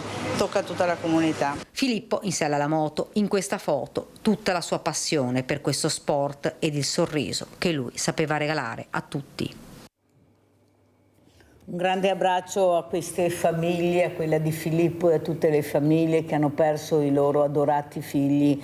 Guardate che è un dolore che non passa mai, voi avete sentito quante volte ho invitato queste mamme che hanno perso i loro figli e nonostante il dolore riescono a rimboccarsi le maniche per cercare di cessare queste vittime zero sulla strada. Però finché le leggi non cambieranno, ecco, morti ce ne saranno sempre. Io spero veramente che questa forza della natura che è Andrea Dà riesca a far capire l'importanza invece della sicurezza, visto che abbiamo la tecnologia che permette di avere questo, ma se mettiamo sempre i soldi davanti e dopo la sicurezza e la vita delle persone non ne andiamo fuori. Allora, prima di sentire Andrea Dà abbiamo Silvano da Monastier. Ciao Silvano. Buongiorno. Buongiorno. E allora abbiamo un grosso problema, un grossissimo problema. Il centro delle ginestre di Roncave ha 20 ragazzi dipendenti, disabili e autistici. Da marzo, primi di marzo, hanno chiuso i centri di accoglienza, quelli permanenti, quelli che vanno venerdì, sabato, domenica.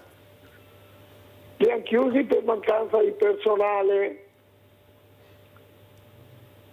Pronto? Sì, ti sentiamo bene Silvano, prego. Mi segue? Ma che sì, ti sentiamo benissimo Silvano, vai avanti.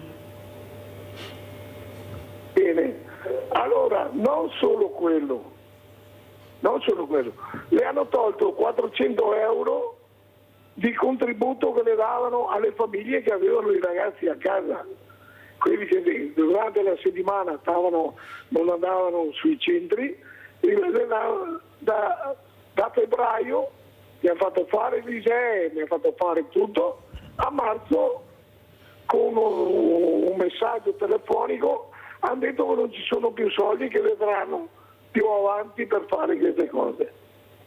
Premetto che ogni volta che mia figlia andava in comunità pagava 40 euro al giorno, non pagava 20 euro a notte e 20 euro al giorno. Va bene, si pagava le spese.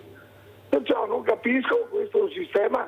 4 case di comunità alloggio, la comunità di De Rossi, la casa Coratto, la casa di Carbonera e un'altra casa, l'hanno chiuso. Perciò io ho 84 anni, alla notte mi devo alzare 2 volte 3 per cambiare mia figlia, perché ha 48 anni e ha bisogno di essere cambiata a pannoloni, cambiato tutto. Io ho scritto una lettera al nostro amico Zaia, al dottor Benazzi, ho scritto al presidente dei ragazzi diversamente abili, però non ho avuto nessuna risposta. Cosa devo fare? Guarda Silvano, ti ringrazio, ti mando un forte abbraccio. Voi capite che io ho vissuto in prima persona queste tragedie, ho cercato anche di capire, ma non me l'hanno lasciato fare. Tanto è vero che mi hanno anche chiuso Villa Margherita e nessuno ti dà neppure risposta, come è successo al nostro Silvano. Io ti ringrazio di questa telefonata, perché questi sono i veri problemi che hanno le famiglie. Ecco, tutti si riempiono la bocca, si fa tutto, abbiamo tutto, non c'è nessun problema, e poi sentite cosa ha detto Silvano, che alla sua diversamente giovane età deve riuscire a fare quello che dovrebbero fare altri e che invece non viene fatto. Un abbraccio Silvano, poi ti chiamerò, ma guarda, sono anch'io molto avvilita di quello che sta succedendo alle fragilità. Ecco, forse qualcuno non si rende conto che anche chi ha voglia di fare gli mettono i paletti, perché ci sono il re, la regina e i principini e tutto il resto è noia. Allora Andrea Dà, abbiamo sentito anche, anzi andiamo a vedere anche il servizio di Flavio Tosi, cosa ha detto l'onorevole Tosi, perché è molto importante. Ecco, sono delle immagini, ma c'è anche un servizio, l'abbiamo visto ieri sera, Tosi Dà depositato airbag, e c'è anche il servizio. Allora Andrea Dà, intanto che troviamo il servizio, cosa vuoi dire? Ieri pomeriggio, altra famiglia a Concordia Sagittaria sta piangendo la perdita di uno scooterista. È diventata oramai una quotidianità la morte sulla moto. In Europa sono oltre 3.600 motociclisti, significa che negli arco di 7-8 mesi all'anno abbiamo 20 morti quotidiani sulle 2 ruote. Noi cerchiamo ora di creare anche una grande squadra, cercando di unire un po' tutti i politici europei per fare questa grande partita a scacchi. Muoviamo l'alfiere, muoviamo la torre, muoviamo il cavallo, dobbiamo arrivare scacco alla regina.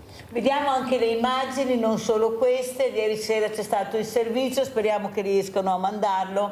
Ecco, per l'importanza anche che ha questo servizio, questo politico che ha capito, l'avevamo ospite, che ha capito l'importanza di dare voce. Vediamo se parte.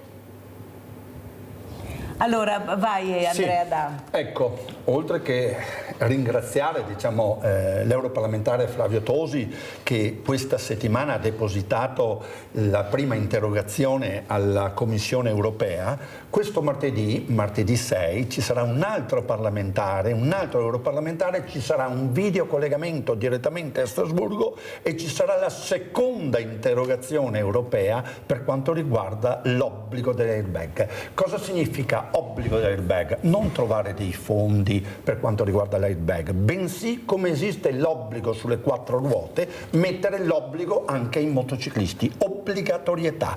Se nel lontano 97, 30 anni fa, non ci fosse stato l'obbligo dell'airbag sulle macchine, bensì ci fossero stati solamente dei fondi europei, quante macchine avrebbero oggi l'airbag? Cioè, le persone sono molto fragili, le persone che vulnerabili in moto, se corrono con la moto è perché piace la potenza, l'aggressività, la velocità, è difficile formarle, è difficile dare degli insegnamenti di dire vai piano in moto, per cui se questo è impossibile farlo, obbligatorietà esclusivamente dell'airbag. Allora, noi abbiamo visto, vediamo anche le immagini dell'Arestero, dove c'era anche la pastoria del Borgo Furo, dove c'erano tantissime associazioni di volontariato, e Andrea Dan ha raccolto le firme assieme a Paolo Battistetti, Associazione Italiana Familiari Vittime della Strada, per far capire l'importanza anche dell'unione delle associazioni per un tema così delicato che poi riguarda tutti, riguarda la pastoria, perché anche loro si muovono non solo in Italia ma anche in Europa e nel mondo. Siete stati anche in Messico, siete andati dappertutto. L'importanza, ecco, cosa hai sentito mentre raccoglievi queste firme durante questa bellissima domenica? Qui vediamo la pastoria al lavoro, prego. L'unione, l'abbracciarsi tra associazioni che sono dei valori comuni, valori del volontariato, valori portati avanti proprio dal cuore. Questo ho visto nel giorno dell'evento, per cui confrontandosi, certo che ogni associazione ha dei principi, ha dei propri obiettivi, ha dei propri percorsi, però quei percorsi farli comuni, prendere anche delle idee delle altre associazioni, di potersi confrontare, l'unione fa la forza. Certo che ormai il numero di firme raccolte è molto elevato, siamo arrivati quasi a 90.000 firme, mi diceva la Presidente Giuseppina Cassaniti, che salutiamo veramente, questa una forza della natura che non avete idee. Ecco, l'importanza anche di avere i numeri in politica per fare questa battaglia, si spera di vincere questa guerra, che finalmente mettano l'ok a questo airbag obbligatorio, Andrea Dan. Certo che oltre che le firme ci sono anche di grande aiuto anche le varie mozioni firmate dai consigli comunali. Siamo stati un po' delusi questa settimana, la settimana scorsa, dalla città di Treviso, perché ancora a settembre ci aveva promesso la firma di una mozione presentata da noi e l'Associazione Familiare Vittime della Strada. Italiana, spieghiamo bene, perché ci sono tante associazioni. Con la Presidente Giuseppina Cassaniti, per cui con lei avevamo depositato una mozione direttamente all'assessorato alla viabilità, al sindaco di Treviso, e quella mozione in questo periodo, da settembre a ottobre ad ora, è stata votata con voto unanime, 31 consiglieri comunali 4 giorni fa, però hanno cambiato il principio, hanno tolto l'obbligatorietà. A me piacerebbe, così, voci di corridoio, poter conoscere quel assicuratore che è andato a cambiare questi punti in questa mozione, faccia a faccia, e dirci perché si punta sempre esclusivamente con parti economiche. Troviamo dei fondi, hanno trovato 750 milioni di euro sulla sicurezza del lavoro, certo che trovare qualche decina di milioni di euro sulla sicurezza delle moto le trovano, però quando dare l'obbligo, parlo di obbligatorietà. Allora Gianni Marini, quanto importante è la sicurezza anche per voi, questa obbligatorietà di assicurarsi, di mettere sempre i puntini sulla I e poi vediamo invece che certe cose non vanno verso giusto, soprattutto questa burocrazia che una sagra paesana diventa come un concerto e poi se succede qualcosa diventa incredibilmente responsabilità del Presidente. Ecco, anche questo ha comportato che molte associazioni hanno lasciato perché l'impegno era troppo oneroso. Cosa vuoi dire Gianni Marini? Scusa, ma intanto voglio farti i complimenti perché Andrea ha detto che abbiamo fatto questa festa insieme, bella grande, ti sei un legante di quelli che ha portato tutte queste associazioni insieme. Brava Mirella, perché ti ho visto andare su e giù, anche che era qualche giossetto di piova, ma ti sta fortissima. È importante sì assicurarsi perché purtroppo se non ti si in regola, adesso non ti va da nessuna parte, era che se dei gruppi che riesce a sopperire a sta roba e dei gruppi che purtroppo non va a combattere, come si dice, e purtroppo c'era. Adesso cioè si è passato 23 giorni fa, 20, anche un disegno di legge del governo che praticamente tutela i costumi d'Italia, tutelando i costumi d'Italia che c'è dentro orchestre, che c'è dentro bande, che c'è dentro gruppi folcloristici.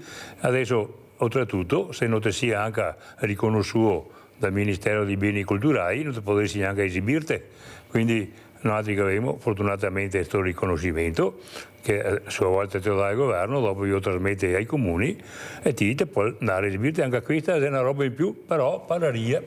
Cioè invece di togliere aggiungono. Sì, però pararia anche che il governo stanziasse dei fondi per sostenere sta roba, quindi se si in regola tiga. Sì no, ciao, doppiamente, insomma non è che va in cerca di quei che se devono morire che dà qualcosa per chi viene in qua, quei che muore e quei che resta forse beneficia. Anche perché Gianni Marini tu sei stato uno dei primi a far capire l'importanza anche del costume, perché sì la tradizione, sì il costume, ma è un costo anche importante che deve sostenere l'associazione, o sbaglio Gianni? Adesso ho 70 anni, qua a giugno, e aveva 15 anni che aveva il costume addosso, quindi da 55 anni che porto un costume. Ho cercato anche, se mi è piccolo, se mi piccole robe che posso fare, di allargare anche a questo tipo di discorso, cioè che sia anche altri gruppi, cioè mai gelosia ma ansia, fratellanza che parlavamo anche prima.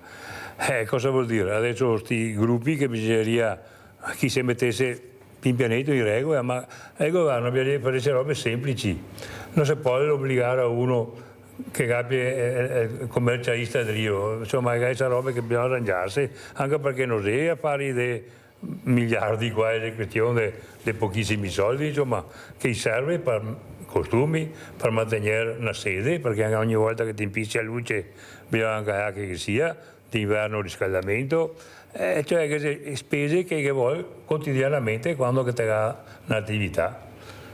Così è. Allora andiamo adesso a Pordenone, andiamo a sentire l'intervista al presidente Moto Club Polcenigo.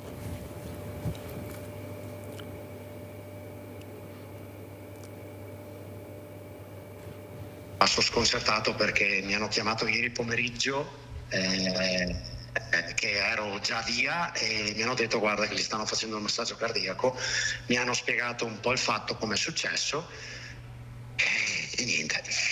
La comunità di Polcenigo è in lutto per la tragica scomparsa di Filippo Morello, il giovane motociclista di 23 anni morto nel primo pomeriggio di ieri a Romans di Isonzo durante una gara regionale di motocross. Originario di Orsago, Filippo era tesserato al Motoclub di Polcenigo, realtà sportiva che oggi piange la perdita di uno dei suoi ragazzi più promettenti. Ma Filippo, per quanto lo conoscevamo noi, era una persona splendida, veramente un bravo ragazzo, pochi così se ne trovano. Difatti siamo in un dispiacere infinito e grande, anche perché veniva a aiutarci alle gare spesso, era sempre disponibile. Purtroppo è successo il fattaccio e niente, così. Lui, se non ricordo male, era venuto che era minorenne, dovrebbe aver avuto 17 anni. E poi agonisticamente parlando invece ha iniziato l'anno scorso con delle gare di enduro, per poi buttarsi nel cross. Difatti questa era la seconda gara regionale che faceva, e niente, andava anche bene come pilota, diciamo. Allora Andrea Dan, abbiamo visto l'impegno dell'onorevole Tosi, ma soprattutto anche capire che forse finalmente si è trovato un politico che ha capito l'importanza di questo. Eppure in Spagna è passato l'airbag obbligatorio. Come mai secondo te? Perché si fa sempre così fatica in Italia a fare capire che bisogna fare anche le cose che abbiamo la fortuna di avere a portata di mano grazie alla tecnologia che abbiamo anche in Italia? Pensate che una casa del airbag è qui a 2 passi da noi, proprio qui nel Veneto. Prego Andrea Dan. Ma secondo me non è solo l'Italia, perché se andiamo a vedere anche la Germania e gli altri stati, è l'Europa che è mancante. Se io vado a vedere nella storia politica dell'Europa, nel lontano 97 hanno votato l'obbligo, come già anticipato prima, dell'airbag sulle 4 ruote. Nel luglio del 2023 ricordo che hanno dato l'obbligo del tappo in plastica attaccato nella bottiglia monouso. Quello lo hanno fatto e c'è l'obbligo. Ma allora, quando queste petizioni fatte dagli nostri europarlamentari, per cui dalla prima, seconda e terza, può diventare legge europea dell'uso dell'airbag per quanto riguarda le 2 ruote? E secondo te come questa situazione, grazie anche all'impegno politico, noi abbiamo avuto anche Cristina Guarda, anche Elena Donazzan, che erano favorevoli perché avevano capito l'importanza, com'è la storia? Ieri, posso dire ultima, mi sono arrivate, tanto per dire, dei messaggi, tanto per dire, e non faccio i nomi degli europarlamentari, però mi hanno detto solo bene. Ci stiamo trovando, c'è l'unione politica, questo sia di destra, sinistra, non c'entra PPL, Alleanza Nazionale, Verdi, Sinistra, non c'entra. Significa che in un qualche modo lo scacco alla regina sta arrivando. Anche perché la morte non ha colore e la sicurezza non deve aver colore, perché può colpire chiunque in qualsiasi momento, e queste tragedie grazie alla tecnologia può essere anche che magari la morte arrivi lo stesso, però intanto so che avevo questi nuovi meccanismi per salvarmi la vita. Oltre a ciò posso dire che anche se viene questa obbligatorietà dell'airbag delle moto in tutte le moto, significa anche più parte produttiva, perché poi tutte le case mandanti, i produttori delle moto avranno l'obbligo di produrre, tanto per dire, questo airbag, per cui il costo nel mercato, diciamo, verrà diminuito. Per cui oggi come oggi no, non acquisto l'airbag perché ci sono alcune centinaia di euro da investire. Sì, però dopo, quando l'airbag l'hai come obbligo, ecco che questi costi andranno a diminuirsi e soprattutto un aumento di forze lavorative. Però nonostante l'impegno anche di molti genitori nelle scuole e non solo, anche delle associazioni di volontariato, si fa poco per far capire, a mio avviso, l'importanza della velocità, perché poi quella che frega soprattutto è la disattenzione e la velocità. Noi abbiamo delle strade ancora da carretti e cavalli dove veramente si corre in maniera inaudita, non viene rispettata la segnaletica, è un optional, tanto è vero che quando usciamo la mattina dobbiamo farci il segno della croce se ritorniamo alla sera. Perché? Ma tu hai detto l'Europa, ma in Europa c'è molto più rispetto delle regole della strada. Come mai qui in Italia tutti se ne fanno un baffo, ognuno si fa le proprie regole, tanto qual è il problema? Secondo te cos'è? Una questione culturale? Non solamente culturale, ma anche cambiamento anche degli utenti stradali. Mi spiego meglio. In 20 anni da questa parte l'utente della strada una volta era solamente il giovane italiano, oggi come oggi abbiamo anche utenti che arrivano dall'estero, immigrati che arrivano in Italia dai paesi africani, dai paesi asiatici, penso dai paesi dalla Romania, Albania, Marocco, Tunisia, India, con la patente fatta nel loro paese e vengono guidare sulle nostre infrastrutture. Per cui io chiedo anche in qualche modo alle autoscuole una maggior rigidità nel rilascio della patente italiana. Seconda cosa, mando anche un invito a tutte le associazioni culturali, a tutte le associazioni, agli INAM, a tutti, tanto per dire che non c'è da fare formazione solamente sulle scuole superiori e inferiori italiane, bensì anche sui centri di congregazione comunitaria degli esteri. Allora Gianni Marini, tu sei stato anche all'estero, abbiamo citato il Messico, come hai visto la situazione rispetto a noi? Ecco, cos'è che ti è rimasto impresso? Sentendo Andrea parlare mi è venuto in mente proprio questo discorso del Messico che nomina l'ultima trasferta che abbiamo fatto. Gran strade, tutti che corre sinceramente che è meno rigidità di qua. Purtroppo ho visto anche un incidente mortale, se sbatte non cosa segnali per terra, semafori qualche volta non li rispetta. Sinceramente forse ha ragione Andrea, quando che la gente arriva dall'estero mi arriva un attimo a fare capire che qua la roba è diversa, le strade sono più piccole, che c'è certe strade che non si può correre, certe magari manco stare attenti. Cioè, dai carretti ai cavalli non è passato tanti anni, però cambia tutto.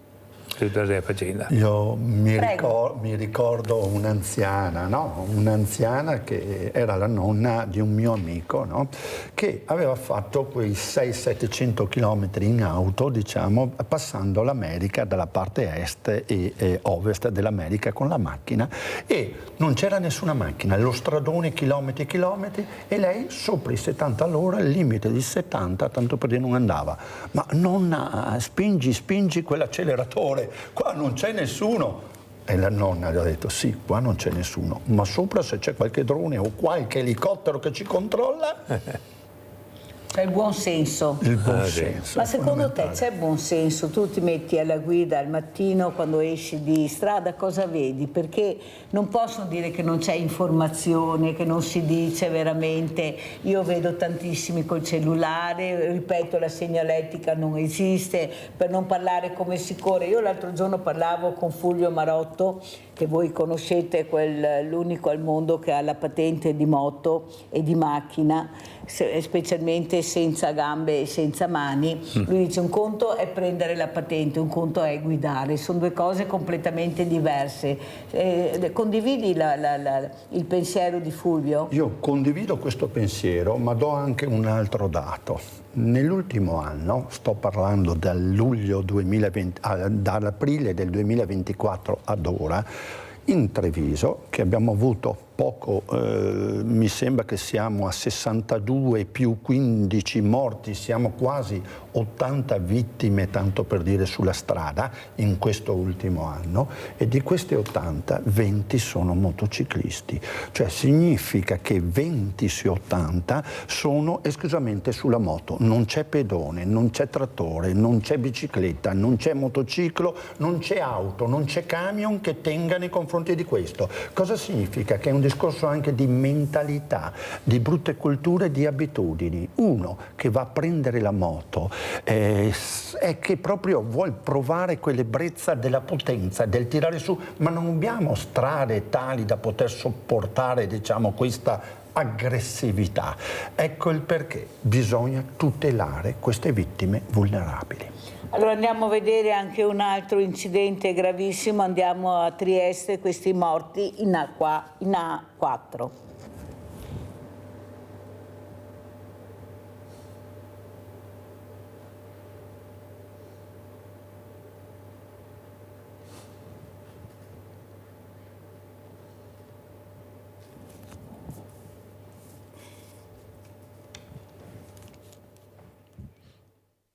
Era in viaggio assieme alla moglie per andare a trovare il fratello residente a Oberzo, in provincia di Treviso. Una gita fuori porta, finita nel più tragico dei modi, quella di mercoledì mattina. Massimiliano Simonetti e Patrizia Furlanetto, triestini, di 78 e 77 anni, sono deceduti dopo aver sfondato con l'auto il cantiere fra Latisana e Portogruaro al chilometro 452. L'attività di lavoro in corso era segnalata un chilometro prima. Secondo le ricostruzioni, sul posto per competenza la polizia stradale di Palmanova, prima l'auto ha investito i coni segnaletici, poi dopo aver impattato più volte sulla barriera di sicurezza ha centrato a grande velocità il veicolo della manutenzione di autostrade Alto Adriatico, che a sua volta ha tamponato il mezzo di un'altra ditta. Nessun operaio è rimasto coinvolto nell'incidente. Proseguono le indagini per appurare le cause della tragedia, come è emerso fra le ipotesi quella di un malore dell'uomo che si trovava alla guida. Gran dispiegamento di mezzi quel giorno a seguito dell'incidente, sul posto i medici del servizio SUEM che non hanno potuto fare altro che constatare il decesso dei coniugi nonostante la tempestività dell'intervento. I pompieri del distaccamento di Portogruaro invece hanno provveduto alla messa in sicurezza della carreggiata. Come giocoforza succede in questi casi, il traffico è andato completamente in tilt, con code chilometriche che hanno coinvolto tutto il tratto fra la Tisana e Portogruaro. Allora, io vorrei anche capire con Andrea Dan, ecco, queste guide in autostrada, voi vedete autoscuole in autostrada, oppure quando piove forte forte, per capire veramente se sarà il caso di aumentare le ore di guida anche in queste infrastrutture, in caso di pioggia, poi uno proprio quando prende la patente va, cioè vedo molto poco, però prima vorrei anche capire, Dan, il tuo pensiero su quello che sarà un'opportunità unica anche per l'Italia, soprattutto per il Veneto, grazie al tuo impegno di far capire l'importanza di quello che hai fatto con la raccolta firme assieme a Giuseppina Cassaniti per arrivare all'obiettivo che è quello di salvare le vite. Questo è l'obiettivo. Questa partita a scacchi è molto lunga. I primi pedoni li abbiamo mossi, ora arriva l'alfiere e dobbiamo arrivare a scacco matto. Sì, se vado a vedere anche l'ultimo, tanto per l'incidente che è successo nell'autostrada, certo le autoscuole fanno poche scuole, poche guide in autoscuola e qui stiamo sempre pensando al pensiero dei giovani, dei neopatentati, però secondo me gli incidenti anche in autostrada sono dovuti anche a persone che hanno da 40-50 anni la patente, non sono mai andati in autostrada diciamo da 1 anno, 2 anni, 3 anni ed è la prima volta che vanno a improntarsi con una patente presa decenni di anni prima con una infrastruttura molto diversa. L'autostrada è una velocità molto sostanziale perché il minimo in autostrada è 130 all'ora, per cui parlare di 130 all'ora è come di avere un carro armato, una macchina che vada contro il muro, c'è morte certa, per cui è sufficiente un piccolo sbaglio, è sufficiente potersi distrarre da un cellulare, è sufficiente che un camionista perda una ruota, cioè l'autostrada è molto veloce e pericolosa. Sì, ma una volta che uno acquisisce la patente va in autostrada e deve saper guidare anche in autostrada, perciò fare delle prove di più, anche se quelle che qualcuno dice si fa, io veramente in autostrada ne ho visto veramente molto poche, anche quando piove tanto, perché queste persone poi guidano. Allora, grazie ad Andrea Dan, sentiamo Gianni Marini vuole concludere con la Berta Filava? Sì, mi dispiace che saltiamo dalla roba che altro perché è un tema così tanto importante, qua ho portato la Gorletta, insomma praticamente era un aneddoto, una storietta che era in uso una volta e diceva che una contadina era stata senza marito perché lo sta re, regina, insomma non so cosa che si combina e lo ha messo in guerra e era stata senza niente perché l'unico sostentamento era dato da suo marito che portava a casa qualcosa e la cosa che aveva fatto è andata da regina qua a Gorletta e ha detto a regina dice l'unica roba che ho è questa, pur che te me liberi me marito te do questa che è l'unica appunto roba che me cosa. E la regina si è impietosito, ha detto dammi qua a Gorletta te do tuo marito e anche un po' di terra in modo che ti te vai avanti. Beh, sta roba qua si è un po' slargata e insomma tutti quanti che altre contadine che trovavano un cammino da regina a domandare magari un po' di terra, non si andava più benessere. Quando che se andai a regina che do anche mia me Gorletta e no, dice adesso basta, si chiamava Berta sta qua che andava finché Berta filava andava ben questo, adesso basta. Bellissima, vedete le storie, i nostri racconti che sono sempre belli da sentire, da ascoltare grazie a questa tradizione che porta avanti il nostro grande Gianni Marini, presidente Pastoria Borgofuro. Grazie veramente Gianni, grazie Andrea Dan, pubblicità.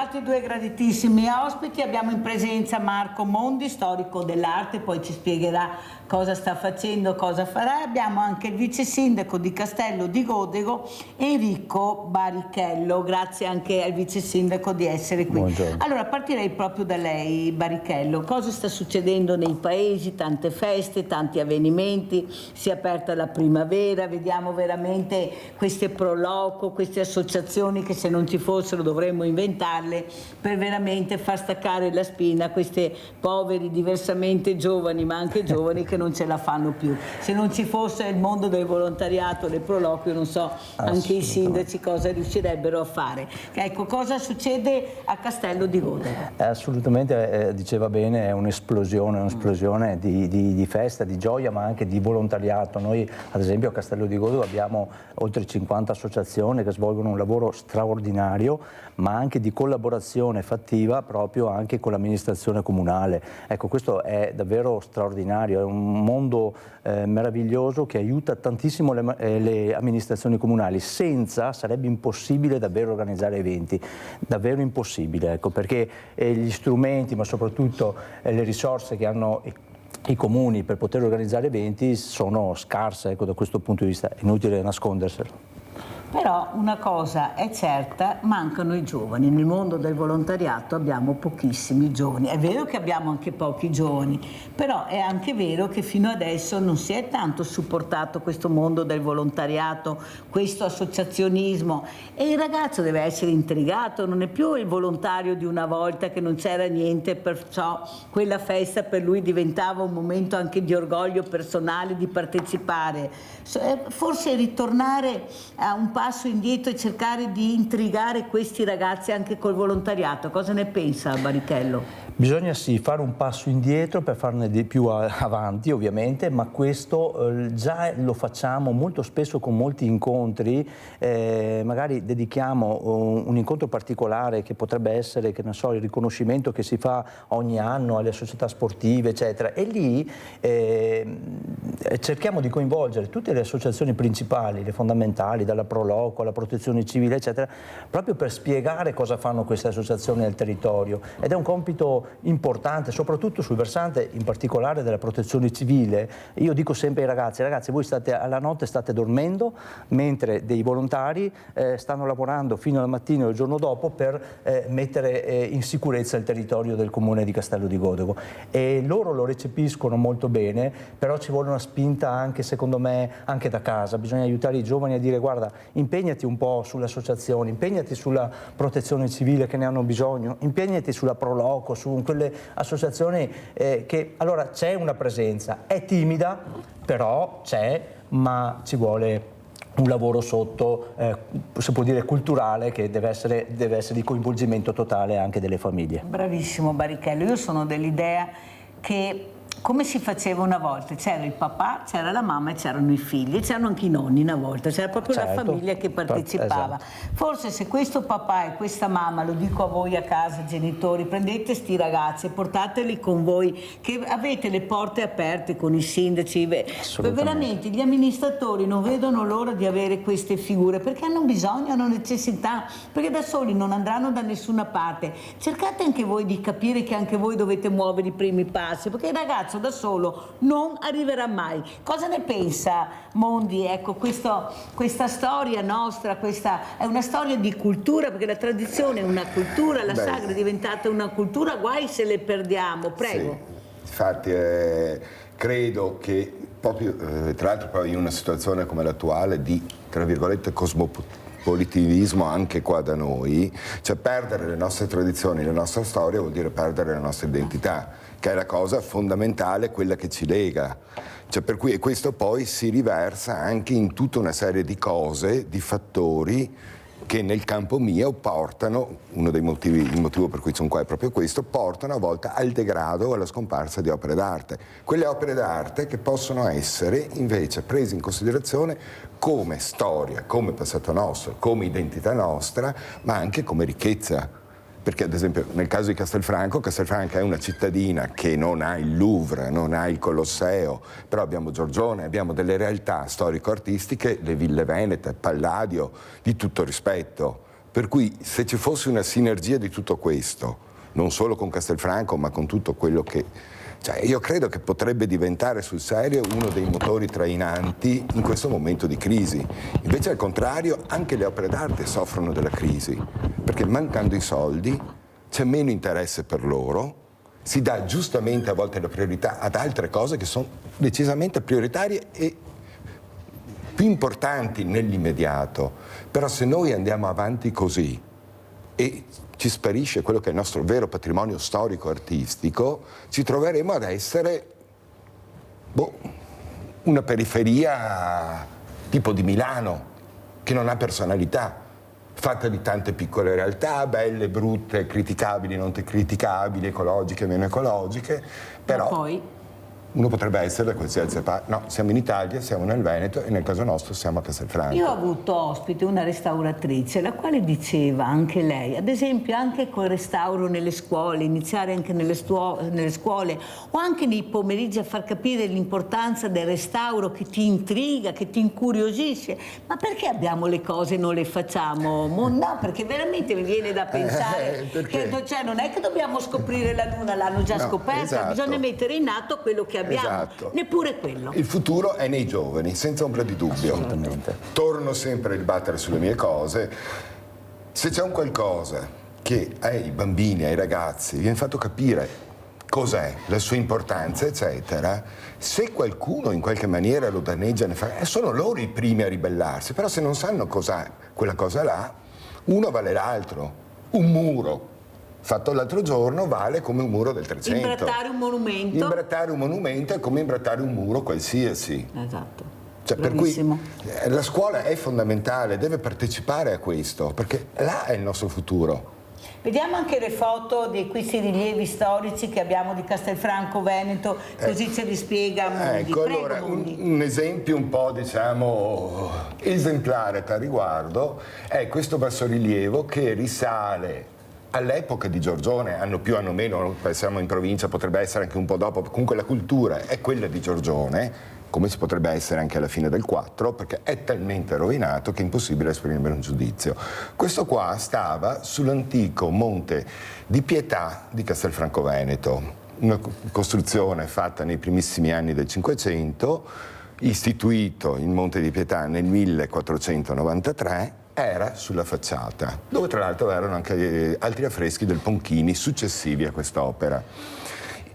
È stato costruito il Duomo da Francesco Maria Preti come architetto per volontà cittadina del Cenacolo Ricattiano, eccetera, e il centro storico di Castelfranco è stato stravolto. Nell'800, per dar spazio al sagrado, dal respiro al Duomo, sono stati buttati giù anche 3 palazzi che stavano davanti al Palazzo Pretorio, si vede sulla piantina la chiesa al centro in verde e il Monte di Pietà era proprio davanti. Questa è una piantina però con la chiesa vecchia, una ricostruzione fatta in un libro pubblicato da Giacinto Cecchetto, dove la chiesa era rivolta verso est, cioè non come adesso con l'ingresso verso nord, e il Monte di Pietà era al numero 6, quel riquadrino rosso proprio davanti al Palazzo Pretorio,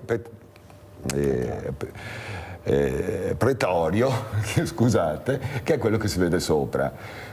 Tolto da là nell'800 perché demolito, il Monte di Pietà è passato dove attualmente c'è la sede della biblioteca, che è stata ristrutturata, era un palazzo ristrutturato, eccetera. La biblioteca diventerà successivamente nel Novecento ed è stato posto, se andiamo avanti nelle foto, nella prossima foto si vede, è stato posto sul pilastro destro dell'ingresso posteriore dell'attuale biblioteca, e là è rimasto per più di un secolo, molto più di un secolo.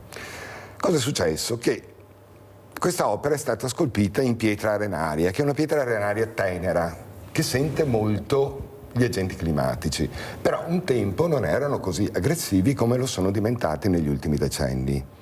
E una fotografia pubblicata da Giampaolo Bordignon Favre in un suo testo più di una cinquantina di anni fa, il Cristo era sì molto rovinato comunque, però, e lo si vedeva nel raffronto che forse la fotografia dopo ci ripropone ancora, quella a sinistra è quella pubblicata da Giampaolo Bordignon Favre, quella a destra è attuale, dove era ancora leggibile, sicuramente in uno stato di conservazione migliore. Negli ultimi decenni, e si va esponenzialmente sviluppando questo processo di degrado, piogge acide, il clima, eccetera, lo stanno praticamente distruggendo, scomparendo. Allora, cos'è che si vuole? Un gruppo di cittadini, diciamo che questo qua poi è nato dopo la mostra del Preti, la quale, per iniziativa, devo dire, di mio fratello, è stato lui Fabio, a portare avanti, a dire questa idea che io subito ho approvato, abbiamo deciso di devolvere. È anni che noi, sia per questo che per l'opera che vedremo dopo, cerchiamo di sensibilizzare per questo il comune, la giunta, eccetera, per l'altra la Chiesa, perché ne faccia qualcosa. Allora abbiamo detto, noi abbiamo scritto sul catalogo della mostra di Francesco Maria Preti un capitolo sulla pittura veneta del Settecento, pittura veneta, non quella esposta alla mostra, sulla pittura, no, veneta, scusi, sbagliato io, sulla pittura a Castelfranco nel Settecento, la pittura a Castelfranco, non quella esposta in mostra, che sia ben chiaro, non è la stessa cosa. Ecco, e abbiamo scritto, fatto un resoconto, eccetera, e abbiamo ricevuto il compenso per quello che abbiamo fatto. Abbiamo deciso di evolvere il nostro intero compenso, cioè sia la parte mia che quella di mio fratello, l'articolo è stato scritto, il saggio è stato scritto da tutti e due assieme, per questa iniziativa, per smuovere. Però quello che noi vogliamo è, se la cosa nasce, noi non vogliamo che ci sia un ente, ci sia un'associazione a promuovere questo. Sarebbe facile, ci si rivolge a Rotary, ci si rivolge agli amici dei musei, ma questa cosa qua passerebbe in un tono più basso. Se invece un gruppo di cittadini con piccole somme, perché tutta questa operazione costerà 3.000 euro, forse si riesce a stare anche sotto i 3.000 euro, e trovare 3.000 euro praticamente ci sono già, è facile, non è la difficoltà di trovarli.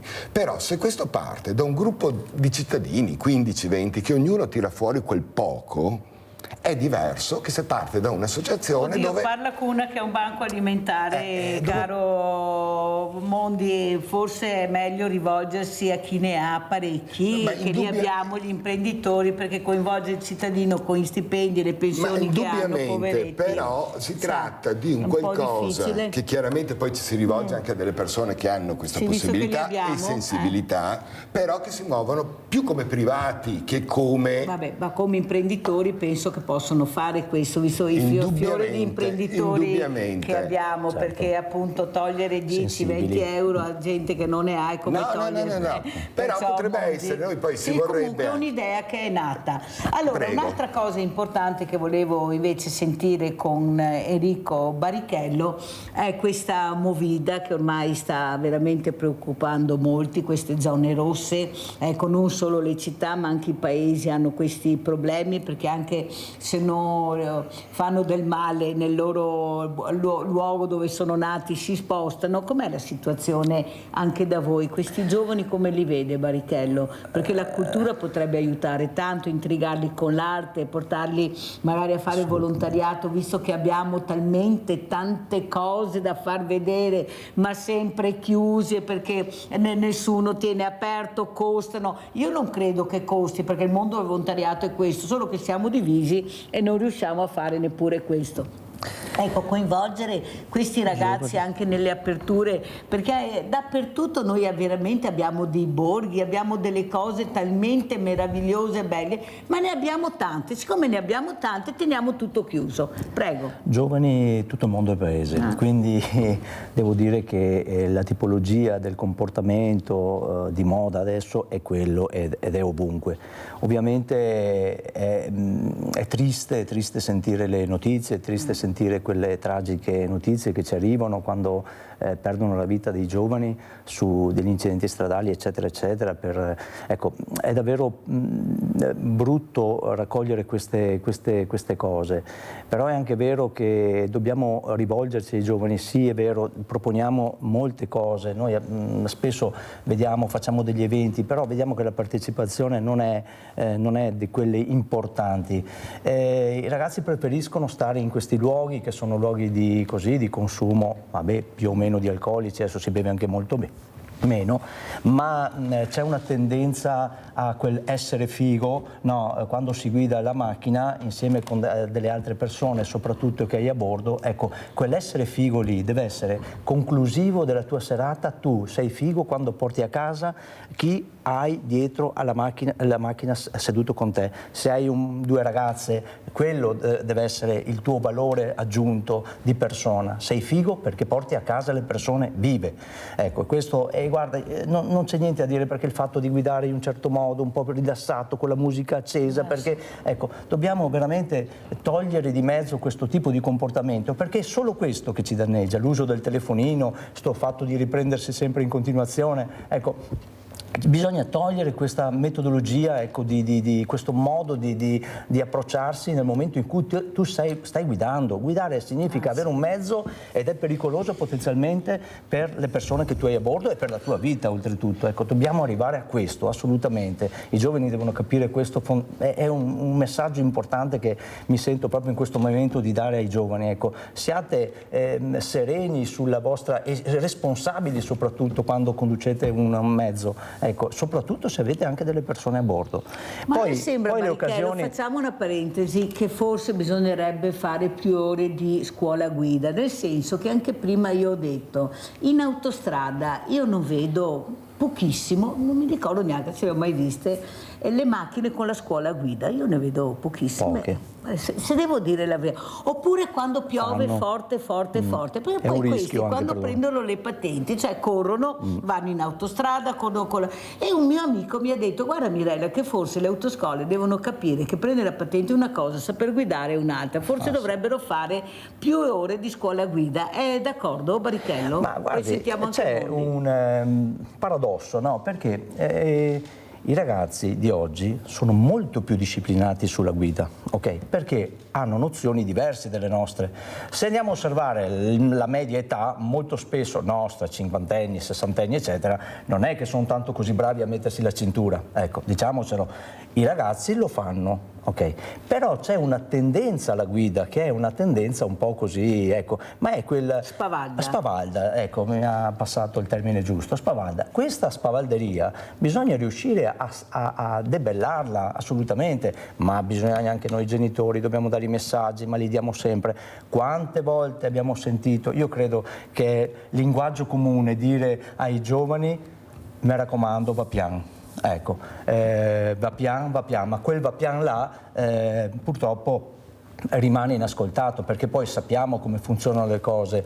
Ecco, io credo che proprio dobbiamo lavorare sull'informazione ai giovani che dobbiamo dare noi, prima di tutto, famiglie, siamo noi genitori, assolutamente dobbiamo dire: sei responsabile, hai delle persone a bordo, sei responsabile, quindi sai che devi comportarti in un determinato modo, non bere, non usare il telefono, essere alla guida 10-10, ecco, perché inutile quel 10-10 purtroppo non è figo.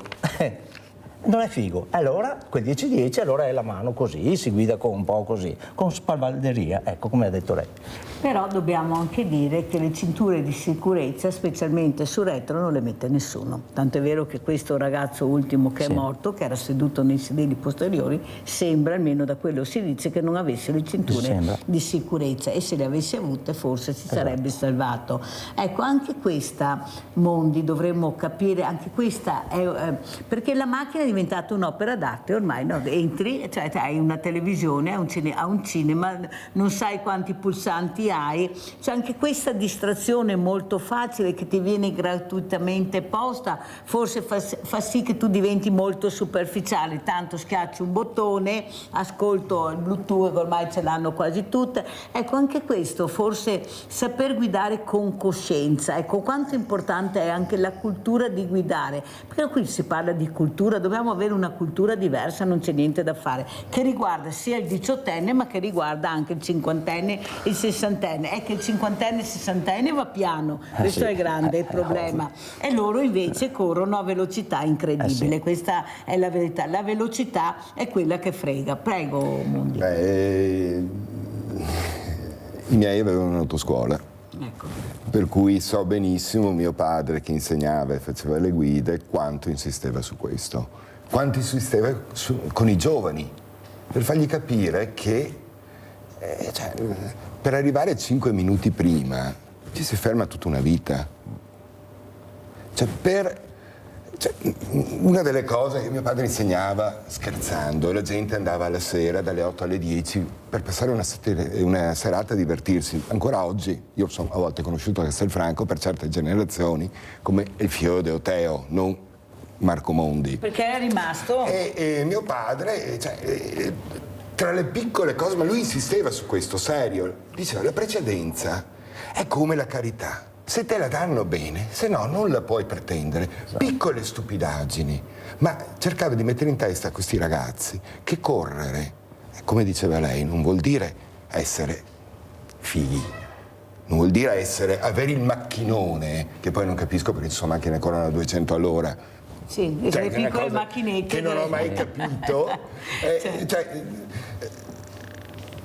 La macchina è bella, ma deve essere prima cosa utile.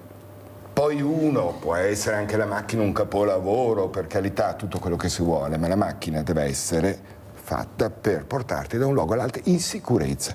Ma sarebbe il caso di togliere il motore, visto che ormai se la macchina si ferma non è che alzi il cofano e vai a vedere e fare più ore di scuola guida, perché qui non ne parla mica nessuno di queste cose. Noi continuiamo a portare avanti delle cose che sono sorpassate. Barrichello cosa dice? Più ore di guida. Più ore di guida, sì, più attenzione, forse anche una formazione a livello più che tecnico, sociale anche, perché l'abbiamo detto tutti e tre, l'abbiamo detto oggi, sappiamo com'è, è proprio un comportamento e quindi dobbiamo lì andare a sradicare la cosa, no? Il problema è lì, è un fatto culturale, perché proprio è questa tendenza leggera ad andare via in macchina. Poi c'è il telefono, perché adesso non è più il problema del bere, assolutamente, è proprio il telefono che squilla, poi il messaggino, perché il messaggino è quello che veramente ti porta a fare danni davvero, davvero grossi bene, perché c'è un tempo davvero che noi non ci rendiamo conto. Tu quando hai abbassato l'occhio hai già fatto 100 metri e quei 100 metri sono fatali, ecco. E quindi questo bisogna evitarlo, il telefonino, l'uso del telefonino, la condotta deve essere, ormai l'ho detto più volte, deve essere responsabile e quindi questo dobbiamo trasmettere ai giovani, una condotta. Purtroppo a me dispiace davvero, io vedo delle immagini, ho visto gli articoli sul giornale pochi giorni fa e poi quelli che sono già successi, abbiamo stragi, ecco, si parlano di stragi sulla strada. Davvero la cosa che più mi disturba è il dolore delle famiglie, che è qualcosa figlio unico. Poi ci sono quelli che sono all'interno dell'auto, ci sono ragazze che muoiono così, cioè voglio dire, basta queste cose, dobbiamo davvero lavorare insieme. Dicevo prima, abbiamo fatto un grosso lavoro di rete anche con il professor Monti per quanto riguarda la cultura qualche anno fa con il progetto di Bordignon, con questa mostra diffusa su tutti i comuni. Abbiamo fatto un lavoro straordinario, ecco i lavori che dobbiamo fare di rete e questi sono i lavori di rete che dobbiamo fare. Noi comuni, è già partito, mi sembra sia stata anche un'iniziativa anche in provincia di Treviso, dobbiamo lavorare su questo, forse davvero magari più che sulle scuole entriamo anche sui bar e diciamo effettivamente cosa devono fare questi ragazzi. Ricordiamogli, guarda che tu tra poco parti insieme con alcune ragazze, con una compagnia di amici, devi tornare a casa con quegli amici e portarli a casa le proprie famiglie. Anche perché veramente qualcuno sta alzando l'asticella, Barrichello, io dico che qualcuno deve intervenire, deve fermare questi ragazzi perché veramente non se ne può più di quelli che combinano, una ne pensano e 100 ne fanno. Andiamo a vedere cosa è successo a Preganziol, Bulli a Preganziol. Andiamo a vedere.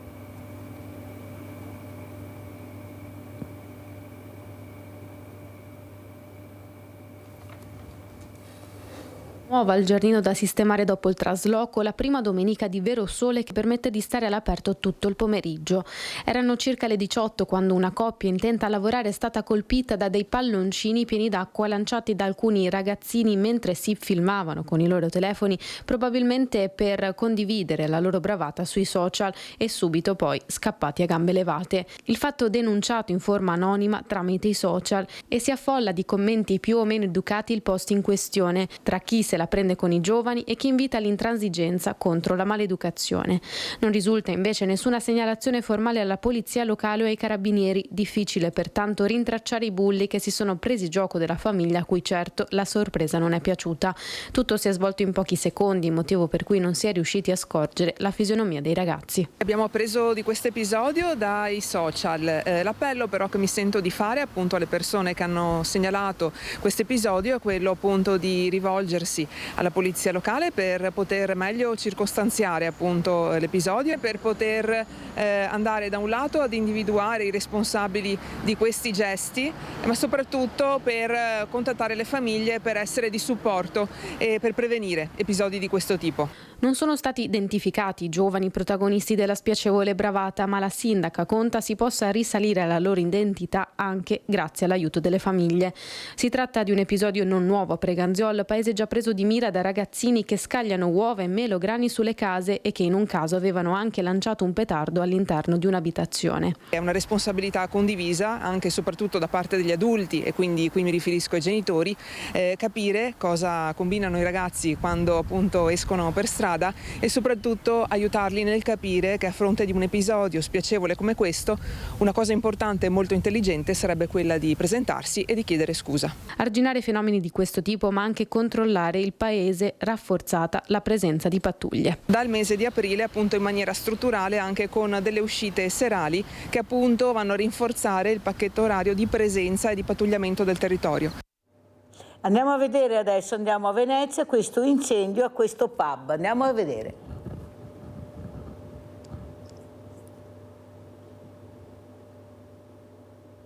3 ragazzi avrebbero bruciato il polline prodotto dal pioppo secolare che si trova dietro il Woody Pub di Asseggiano, provocando l'incendio che l'ha devastato. Lo ipotizza uno dei 2 titolari che, aggiunge, li stanno cercando. Plateatico, arredi, tenda, gli elettrodomestici, caldaia compresa, sono andati distrutti per oltre 50.000 euro di danni. I titolari però si sono rimboccati subito le maniche, come racconta il presidente della municipalità. È un dramma. Senza ombra di dubbio un dramma, cioè, sei in un momento in cui tutto quello che ti sta accadendo ti viene addosso e fai fatica a dare una ragione di quello che è accaduto. Loro sono persone dedite al lavoro, sempre presenti, e si stanno dando da fare in maniera encomiabile e lo stanno facendo velocissimamente. La cosa che io mi auspico è che nel brevissimo il locale si riapra. Non sarebbe la prima volta che accade un episodio simile nel locale, ma qualche anno fa i danni subiti furono decisamente meno importanti. Gli staremo vicini, ecco, senza ombra di dubbio. Ho voluto, non solo io, ma poi ho visto tantissimi messaggi dai nostri cittadini della vicinanza a questo locale, che è un locale storico.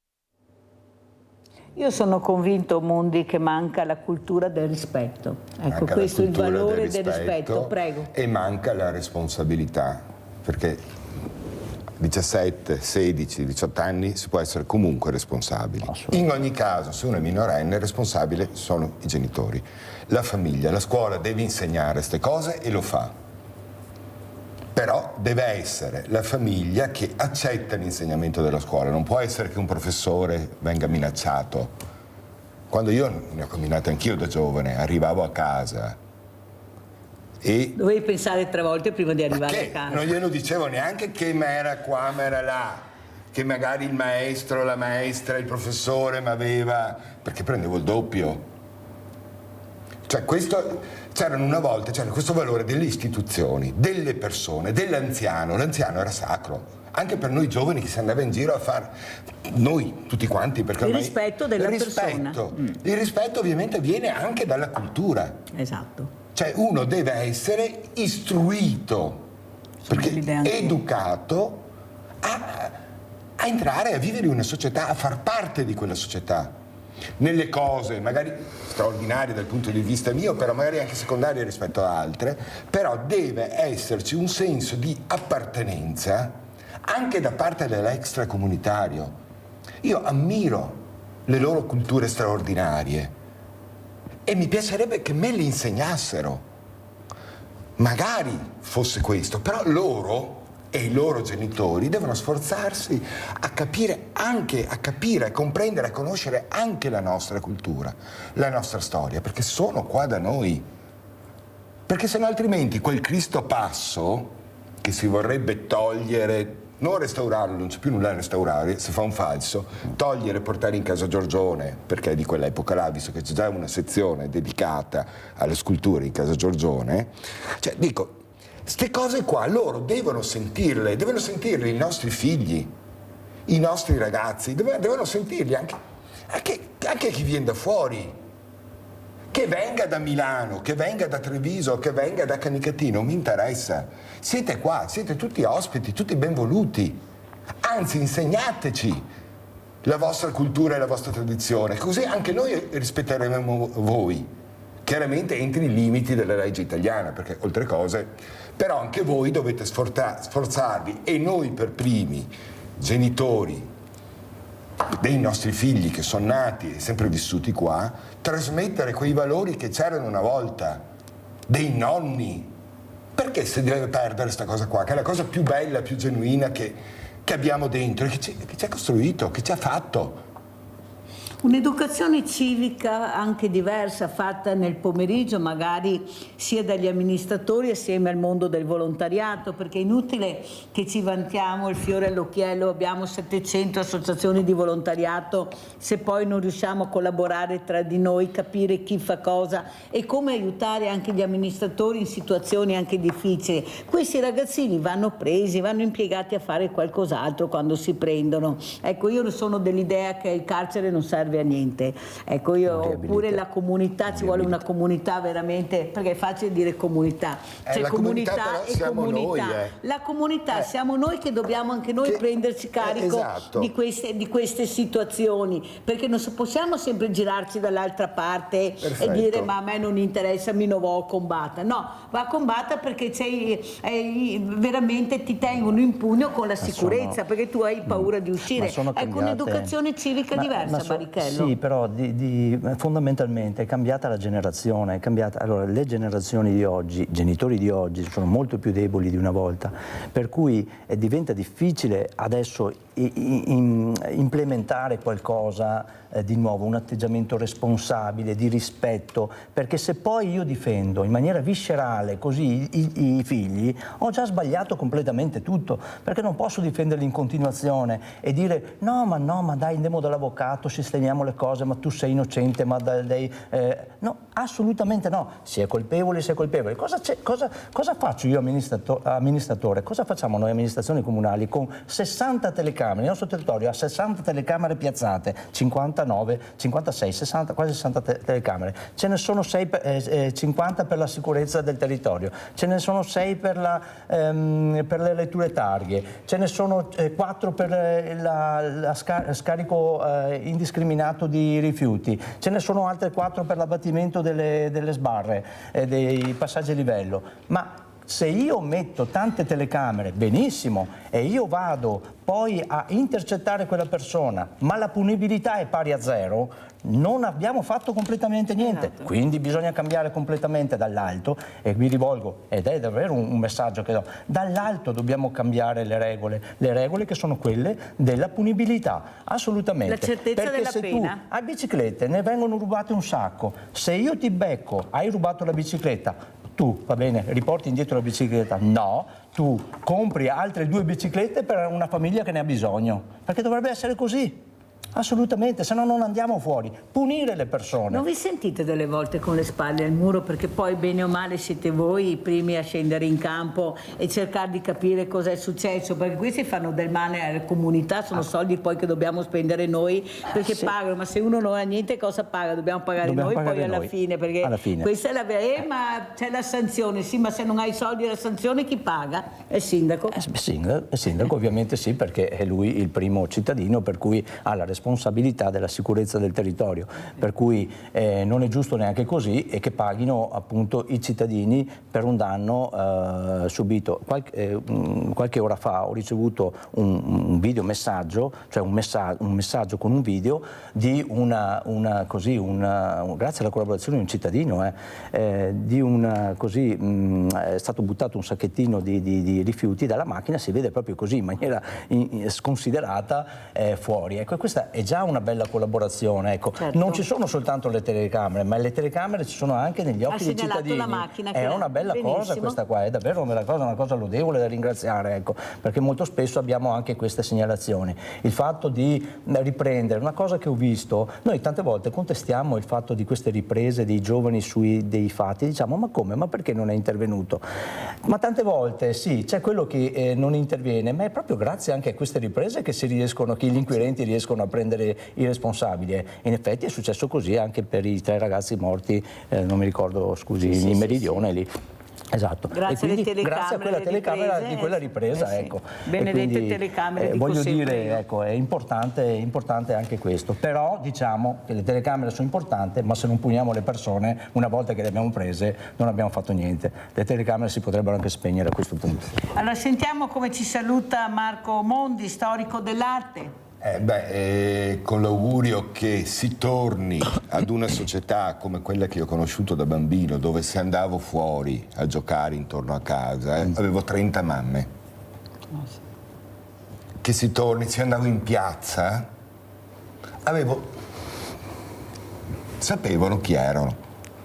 Perché ci si conosceva tutti. Perché oggi, d'accordo, la città si ingrandiscono, arrivano più gente, però perché non cerchiamo ancora di fare comunità tra di noi?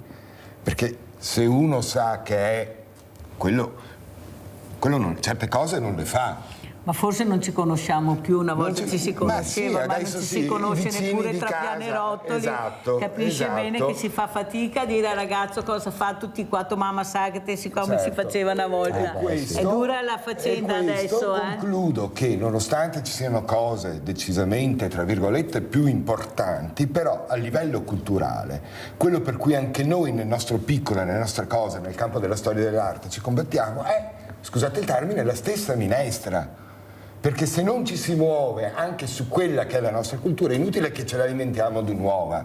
Noi siamo questi e questa è la cosa che noi dobbiamo trasmettere ai nostri figli, altrimenti, non lo so, scusate. Allora, sentiamo come ci saluta Enrico Barichello, vice sindaco a Castello di Godego. Ma io saluto tutte le famiglie che in questo momento stanno soffrendo per la perdita di un figlio, soprattutto sulle strade, morti sulle strade, ma soprattutto mi rivolgo ai giovani: siate responsabili davvero, prendete questo attimo che vi sto parlando, riflettete attentamente, fate un esame della situazione e raccogliete il messaggio positivo, nel senso formativo anche, di riuscire ad essere responsabili, davvero responsabili, in tutte le cose poi, perché responsabili del patrimonio comunale, eccetera, di tutte le cose, perché tante volte c'è questo modo di trattare le cose che non è assolutamente, non è